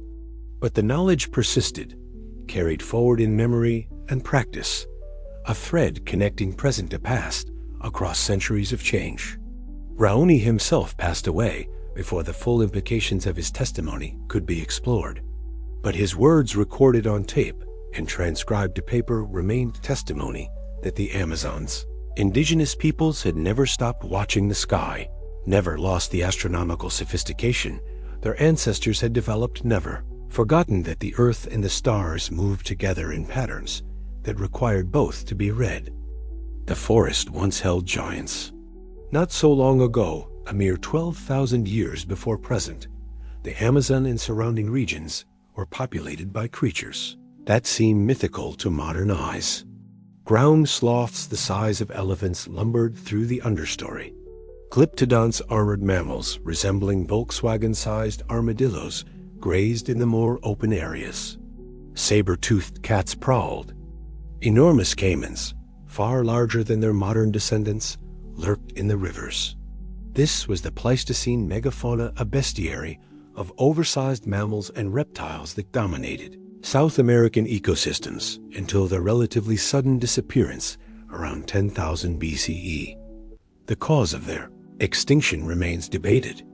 Climate change, habitat transformation as forests expanded, human hunting pressure, likely some combination of all three. But one thing is certain. The first humans to enter the Amazon encountered these creatures, lived among them, and likely contributed to their demise. What role did megafauna play in early Amazonian human societies? Fossil evidence places humans and megafauna in temporal overlap. Archaeological sites contain bones of giant sloths, mastodons, and other extinct species bearing marks consistent with butchering. Early Amazonians were hunting megafauna, processing their enormous carcasses and incorporating them into subsistence strategies. But the interaction may have gone beyond simple predation. Across the Americas, researchers have identified what they call megafauna trails, pathways created by the repeated passage of large animals, maintained by their constant use, sometimes stretching for kilometers through otherwise dense vegetation. Early human groups likely utilized these trails, following the megafauna's landscape knowledge, occupying the routes the animals had already cleared. In this way, the megafauna shaped not just the ecosystem, but human movement patterns and settlement locations. When the megafauna vanished, these trails would have gradually closed as vegetation reclaimed them, unless humans continued maintaining them. Some of the ancient pathways now being revealed by Lidar may follow routes originally created by long-extinct animals, adopted and formalized by human societies. The extinction of megafauna would have represented a profound transformation. Species that had been constant features of the landscape for millennia disappeared within centuries, perhaps within lifetimes. The ecological consequences cascaded through the system. Seed dispersal patterns changed, vegetation compositions shifted, predator-prey dynamics reconfigured. For human societies dependent on hunting these animals, the loss would have forced adaptation, intensification of plant cultivation, shifts to smaller game, possibly population declines or reorganizations. Indigenous myths across the Americas contain possible references to megafauna, stories of giant beasts, monstrous animals inhabiting the ancient past, beings larger and more powerful than anything living today. These are often interpreted as pure mythology, but paleontologists have noted striking correspondences between some descriptions and actual extinct species. In the Amazon, the tapir features prominently in mythology as a primordial creature associated with the earliest times. Modern tapirs are relatively modest in size, but their extinct relatives included species substantially larger. Could memories of these larger forms be encoded in stories? The mapinguari, a legendary creature described in Amazonian folklore as a giant, shaggy, powerful beast with thick hide and immense strength, bears uncanny resemblance to ground sloths. The descriptions align so well that some cryptozoologists have speculated about relict populations surviving undetected. More plausibly, the mapinguari legend may preserve cultural memory of actual ground sloths, encounters with which were transmitted through oral tradition long after the animals themselves vanished. If such memories can persist for 10 millennia, encoded in myth and legend, what other historical information might indigenous oral traditions contain? The megafauna as extinction also raises questions about human population levels and environmental impact in the early Holocene. If human hunting contributed significantly to megafauna disappearance, populations must have been substantial and widespread enough to exert serious ecological pressure. This challenges assumptions about early Amazonian societies as small and marginal. Perhaps even in the earliest periods of habitation, human presence was more intensive and impactful than previously believed. The landscape itself may bear scars from this transition. Paleoecological studies reveal shifts in plant communities around the time of megafauna extinction. Species dependent on animal seed dispersal declined, while others expanded. The modern composition of Amazonian forests may partly reflect this ancient disruption, the cascading consequences of losing the giant herbivores that had shaped plant evolution for millions of years. In this sense, the Amazon has been a human-modified landscape not just for centuries or millennia, but for over 10,000 years since the very beginning of human arrival. The pristine wilderness is an illusion. The forest we see today is a product of continuous interaction between human societies and the environment across the entire Holocene. The megafauna are gone, reduced to fossils occasionally eroding from riverbanks or turning up in paleontological excavations. But their ghosts walk through indigenous stories, and their absence echoes through the forest's ecology.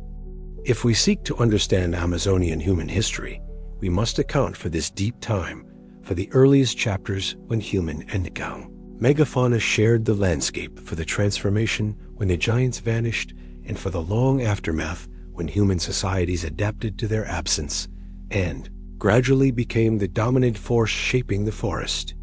The lost cities, if they existed, were built by peoples whose ancestors remembered mammoths and ground sloths, who carried myths of a different Amazon, who had witnessed and perhaps caused the disappearance of an entire ecological world. That perspective matters.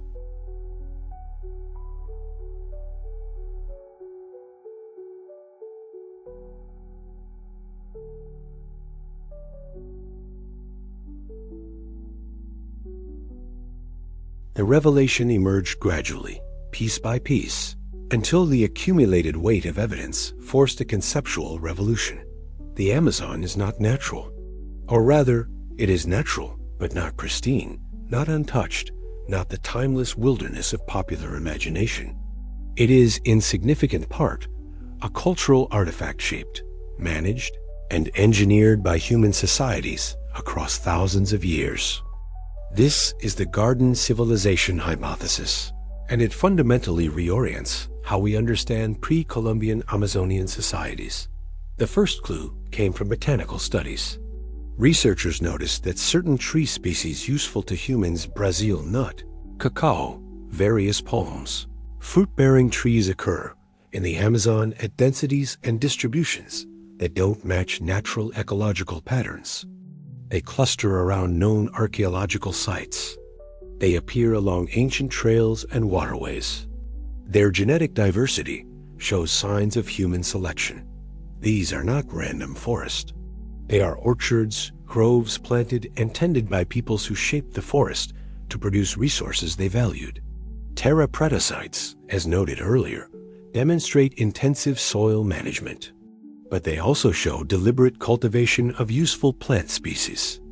Archaeobotanical analysis of these sites reveals concentrations of crop remains, domesticated species, and useful wild plants far exceeding what natural distributions would predict.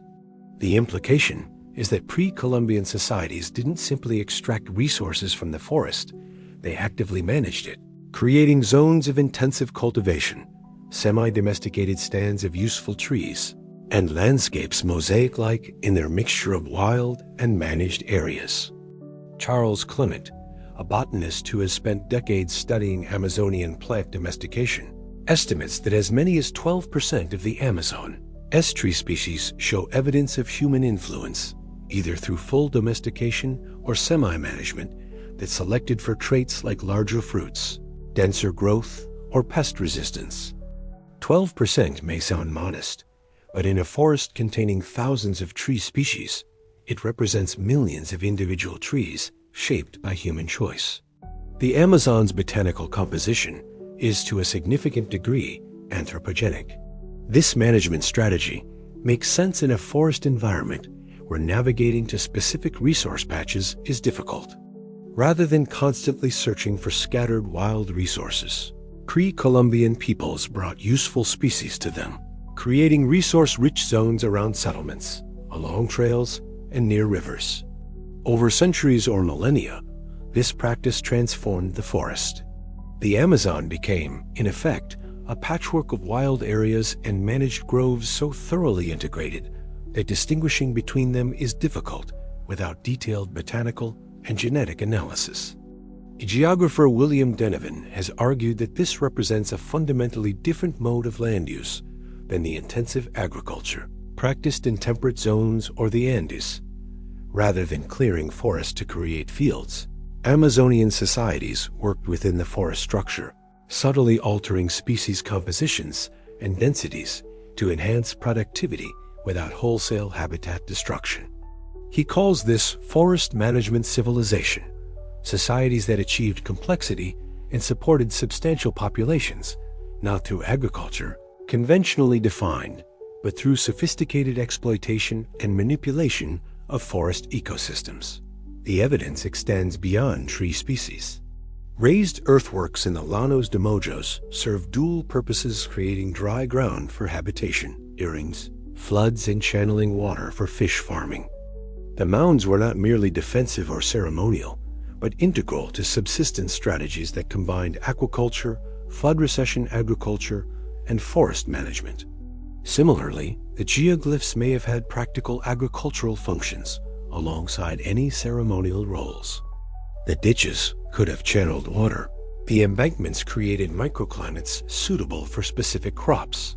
The overall earthwork complexes serving as multifunctional landscapes for production, ceremony, and habitation. If this interpretation is correct, then the search for Amazonian cities has been looking for the wrong thing. The city was not a concentration of stone buildings, but a diffuse network of managed landscapes, orchards, fisheries, raised fields, earthwork complexes, and settlements dispersed across regions, but linked by trails and rivers into functional economic and political units. Population would have been distributed rather than concentrated, living in what archaeologist William Bally calls cultural forests, areas that appear wild to uninformed observers, but are actually the product of centuries of deliberate management. This model challenges traditional definitions of urbanism based on European or Asian models. If cities are defined by dense central populations, monumental architecture, and agricultural hinterlands, then Amazonian societies might not qualify. But if cities are understood as systems of organization, production, and social complexity, then the managed forest landscapes may represent urbanism in an unfamiliar but no less sophisticated form. The Amazon as garden, rather than wilderness, also has profound implications for conservation. If much of the forest's current composition reflects indigenous management, then preservation cannot mean simply excluding human activity. The forest we seek to protect was created and maintained by human presence. Indigenous communities argue this point forcefully. They are not threats to the Amazon, but its stewards, possessing knowledge systems developed across millennia for sustainable resource use. The demographic collapse following European contact didn't just destroy human societies. It disrupted ecological management practices, allowing the forest to become wilder than it had been for thousands of years. The lost city, then, might not be a place waiting to be discovered beneath the canopy, but the canopy itself, a vast garden city, its architecture written in tree species and earthworks, its population dispersed across productive landscapes, its complexity encoded not in stone monuments, but in ecological relationships so subtle that Western science is only beginning to recognize them. This is not to romanticize pre-Columbian societies as ecological saints. They hunted species to extinction, caused landscape changes, and likely faced their own sustainability challenges. But they developed systems that persisted for millennia, achieving complexity while maintaining the forest ecosystems they depended on. The garden civilization hypothesis suggests that humanity and the Amazon are not in fundamental opposition, that wilderness and city are not mutually exclusive categories, and that the most sophisticated pre-Columbian Amazonian societies may have been those that integrated themselves so thoroughly into the forest that separating human from natural becomes impossible. The city is the forest is the city, and both are more complex, more ancient, and more carefully constructed than anyone imagined. Now permit imagination, guided by evidence but reaching beyond certainty.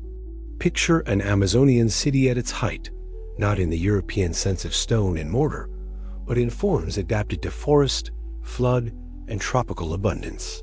Picture it rising not against the jungle, but within it, integrated so thoroughly that from a distance, it would be nearly invisible, its boundaries blurred between settlement and managed forest. The year is 1200 CE, the location, somewhere in the upper Xingu Basin, where Lidar has recently revealed networks of earthworks and settlements. The city is home to perhaps 5,000 people, distributed across a landscape stretching several square kilometers. At its center stands the great plaza a circular earthwork 200 meters in diameter. The ground raised 3 meters above the surrounding terrain to remain above seasonal floods. The plaza is not paved with stone, but covered in compacted clay, smooth and hard from centuries of use. During dry season ceremonies, thousands gather here, representatives from outlying villages and allied settlements converging for rituals that bind the region into social and political cohesion. Around the central plaza, residential zones extend outward in concentric rings. Houses are built on individual mounds, each household occupying a raised platform that keeps living spaces dry during the wet season. The structures themselves are wooden hardwood posts supporting thatched roofs, walls of woven palm leaves plastered with clay, floors of split bamboo that allow air circulation. None of these materials will survive a century after abandonment, but the mounds will remain, testifying to ordered settlement patterns that take archaeologists 8 centuries to recognize. Between residential areas, groves of planted trees create corridors of managed forest. Brazil nut trees, their crowns towering above the canopy, mark property boundaries and provide seasonal harvests. Cacao grows in the understory, tended by families who have cultivated these specific trees for generations. Palms line the pathways, their fruits and fronds providing food and materials. To walk through this city is not to traverse open streets, but to navigate a complex tapestry of clearings, groves, and earthworks connected by raised causeways that remain passable even during floods. At the eastern edge, where the city meets a permanent river, wooden piers extend into the water. Canoes of all sizes cluster here: small fishing craft, medium trading vessels, and the occasional large war canoe capable of carrying 30 warriors. The river is highway, food source, and political boundary. Fish weirs extend across slower sections of the river, elaborate wooden frameworks funneled into basket traps, harvested daily by specialists whose families have managed these structures for generations. During spawning seasons, the weirs provide surplus protein that can be smoked, salted, and traded to inland communities. The city's agriculture is multi-layered. In the high ground, terra preta gardens produce manioc, maize, sweet potato, and beans in sustained rotation. The dark earth has been enriched over centuries, each generation adding charcoal, ash, and organic waste, building soil that will remain fertile long after the city falls silent. In the Várzea, the seasonally flooded zone's residents practice flood recession agriculture. As the waters recede, they plant fast-growing crops on a newly exposed, nutrient-rich sediment. Timing is everything. Plant too early, and the remaining floods drown the seedlings. Plant too late, and the dry season arrives before harvest. Astronomical observations determine planting times. The shaman astronomers watch the sky, track the sun's movement, note the rising of specific stars. When the celestial signs align with river levels and seasonal patterns, they declare the planting days, and the entire community mobilizes. The city's central authority resides in a council of elders representing the major kinship groups, alongside specialists, the astronomical observers, the master earthwork engineers, the keepers of trade relationships with distant peoples. There is no palace of stone, no throne room, but the council house is substantial, a communal structure in the plaza's north quadrant, large enough to shelter hundreds during ceremonies. Its wooden pillars are carved with stylized jaguars, anacondas, and harpy eagles, animals of power in the local cosmology.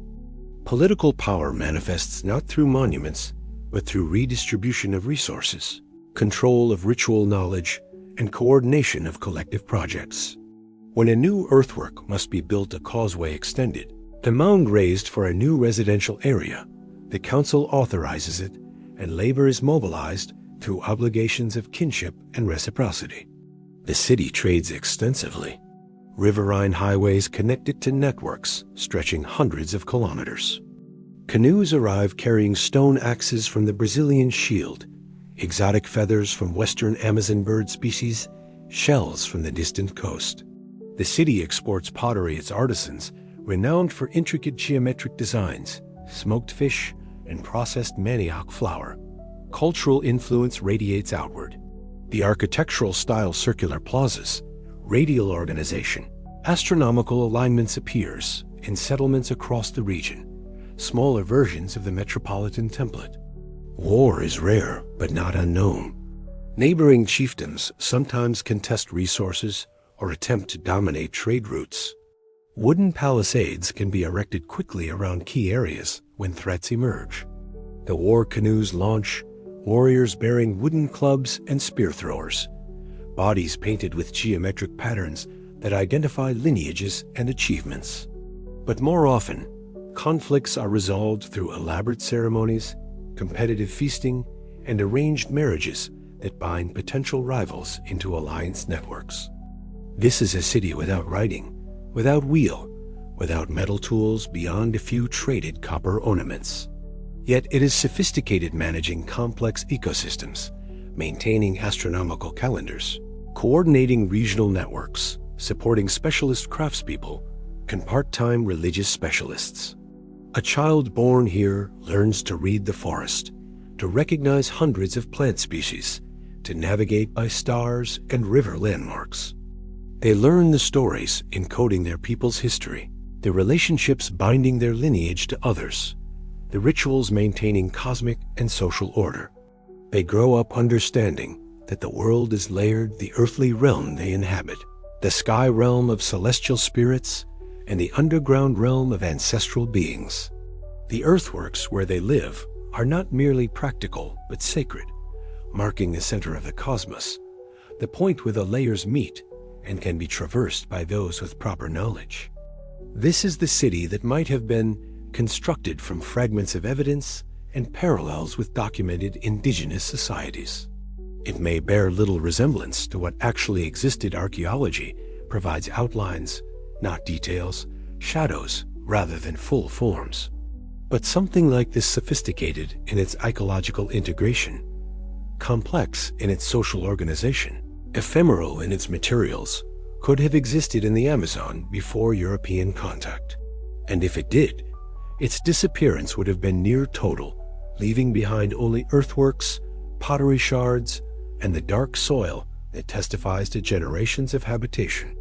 The metropolis hidden in the jungle was not hidden by conspiracy or magic, but by the simple fact that it was made of materials the forest consumes, organized in patterns. The forest obscures, sustained by knowledge systems. The forest kept in living memory until the demographic catastrophe scattered the rememberers.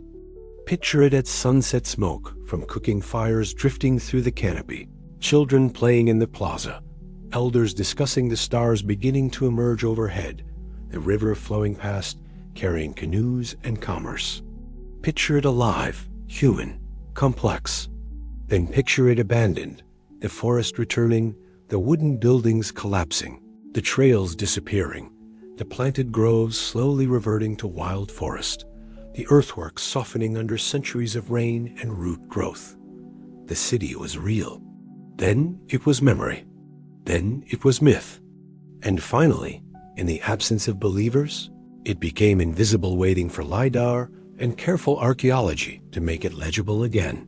8 centuries later, to a world that had forgotten it could exist. Every civilization ends. The question is how, and whether the ending erases the evidence of existence. For the hypothetical Amazonian metropolis and the broader societies it represents, the collapse came not as a single catastrophic event, but as a cascading series of disruptions triggered by the most microscopic of invaders, pathogens. When European explorers first penetrated the Amazon basin in the 16th century, they brought with them diseases to which indigenous populations had no immunity. Smallpox, measles, influenza, typhus infections that were endemic and manageable in European populations proved apocalyptic in the Americas. Mortality rates in some indigenous communities reached 90% within decades of first contact. Entire villages died. Social structures collapsed. Knowledge systems maintained through oral tradition vanished when the elders and specialists who held them succumbed. This was not war, though violence accompanied colonization. This was biological catastrophe operating at pandemic scales. But disease alone doesn't explain the totality of disappearance. Why did the survivors not maintain the settlements, rebuild populations, preserve the earthworks, and manage forests? Part of the answer lies in cascading social collapse. Complex societies depend on networks trade, political alliances, shared ritual practices, specialized labor. When populations crashed, these networks disintegrated. A city of 5,000 cannot be maintained by 500 survivors. The labor requirements are too great, the specialized knowledge too distributed. Earthworks that required coordinated maintenance erode. Trade networks collapse when partner communities have also been devastated. Ritual specialists die without successors to train. Survivors faced a grim choice: attempt to maintain the old ways with insufficient population, or adapt to new realities.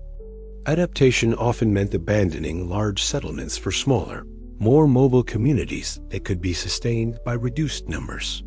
The forest, ever opportunistic, reclaimed abandoned areas with remarkable speed.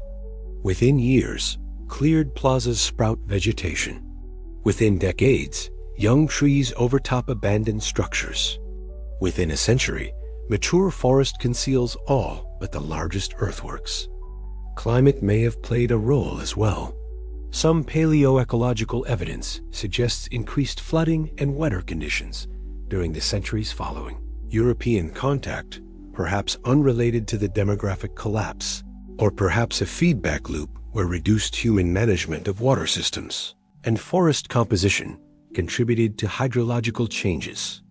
Wetter conditions would have made some previously habitable areas increasingly difficult to occupy, providing additional pressure for populations to abandon marginal settlements and consolidate in more favorable locations.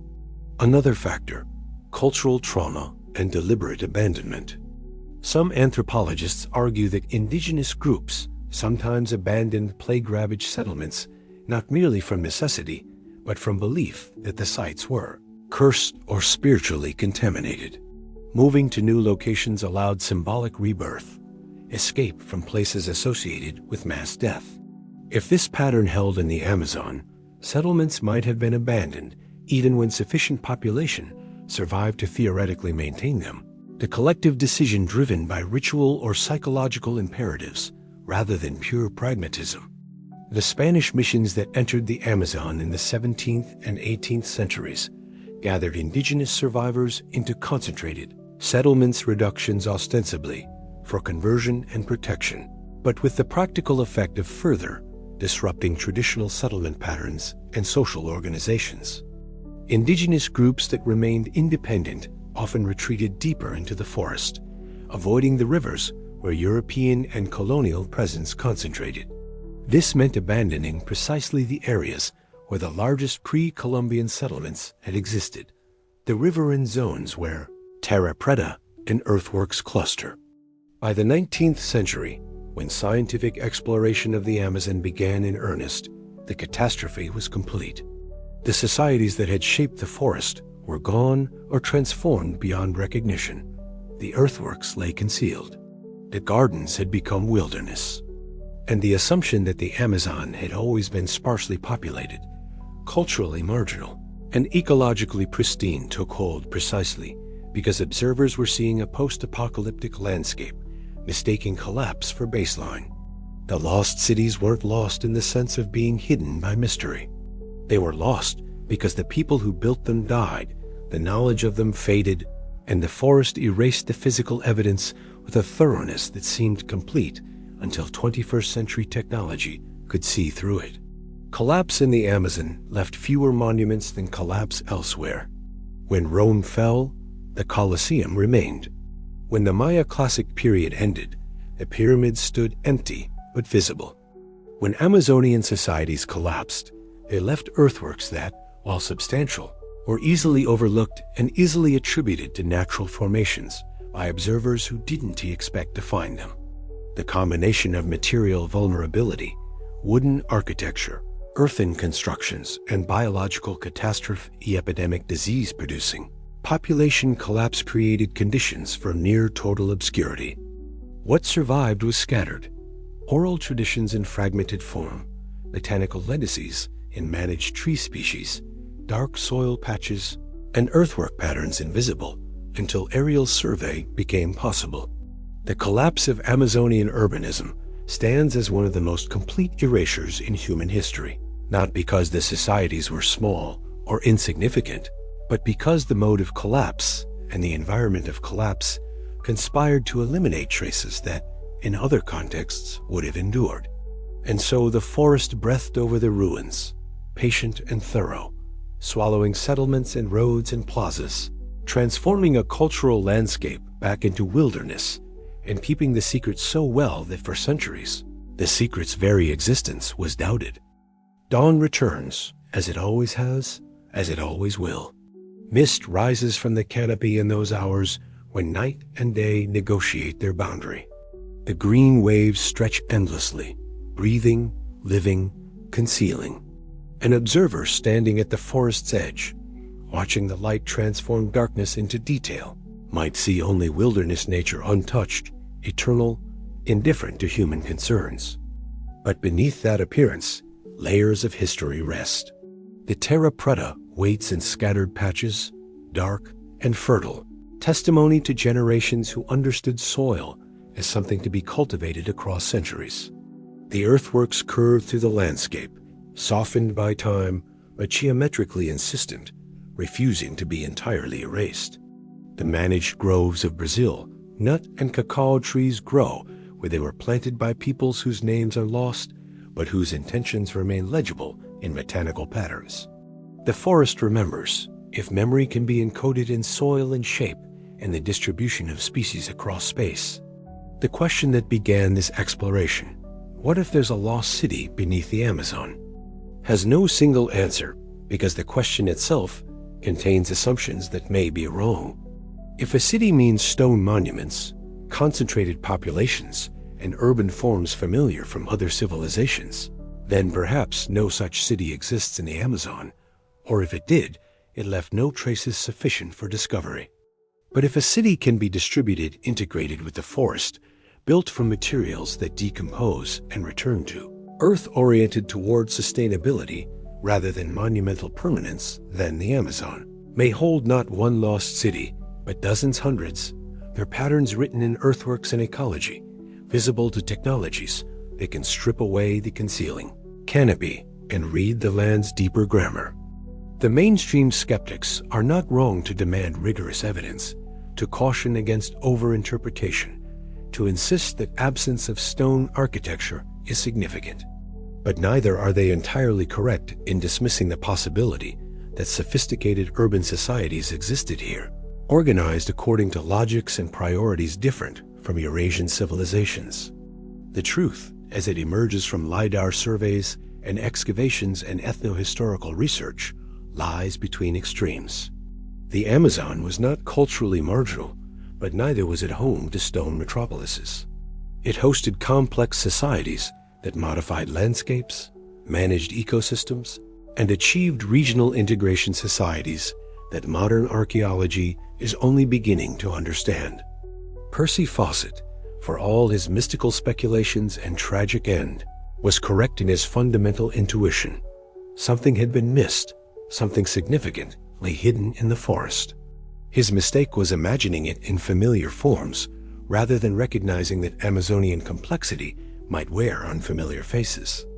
The indigenous peoples whose stories speak of flooded cities and ancient settlements, whose botanical knowledge testifies to millennia of forest management, whose astronomical sophistication suggests continuity with complex pre-Columbian societies, they have been saying all along that the forest holds histories, that the wilderness is not pristine, that their ancestors shaped this land in profound ways. Science is beginning, belatedly, to listen. The walking trees remind us that the Amazon operates on timescales and according to principles that defy quick comprehension.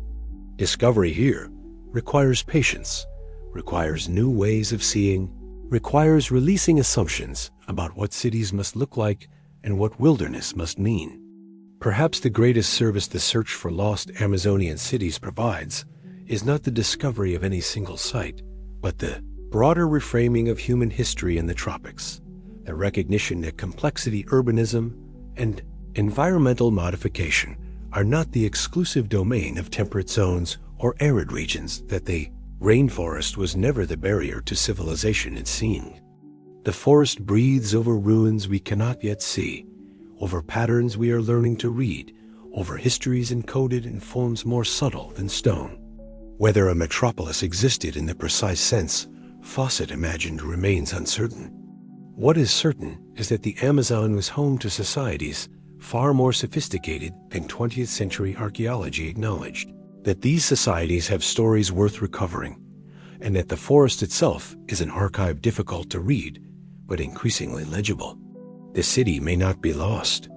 It may simply be distributed across space and time in ways that make city an inadequate term, that require new vocabulary, new concepts, new frameworks for understanding how humans and forests can coexist in complex relationships. The search continues. Each Lidar survey reveals new patterns. Each excavation uncovers fragments of pottery, charcoal, and earthwork. Each conversation with indigenous knowledge keepers adds context that archaeology alone cannot provide. The Amazon keeps its secret still, but less tightly than before. The canopy remains, breathing its daily rhythm, but beneath it the ground is yielding stories, slowly, reluctantly, but yielding nonetheless. And perhaps that is the appropriate ending, not with definitive answers, but with ongoing discovery. Not with lost cities found, but with lost cities becoming gradually visible, their forms strange and their meanings still being deciphered, but their existence increasingly undeniable. The forest remembers. We are only beginning to learn its language. If you have traveled this far through speculation and evidence, through mainstream skepticism and alternative theories, through the interplay of climate and culture, and the slow work of archaeology against concealment, perhaps you have glimpsed what makes the Amazon's mysteries so compelling. They resist easy answers. They challenge assumptions. They remind us that human history is richer and stranger than any single narrative can contain, that the earth still holds stories we have not heard, and that sometimes the most profound discoveries come not from finding what we expected, but from learning to see what we never imagined could be there. The dawn light strengthens. The mist dissipates. The forest stands, patient and complex, holding its histories in soil and seed, in earthwork and echo. And we, standing at the edge, are only now beginning to understand what it has been trying to tell us all along.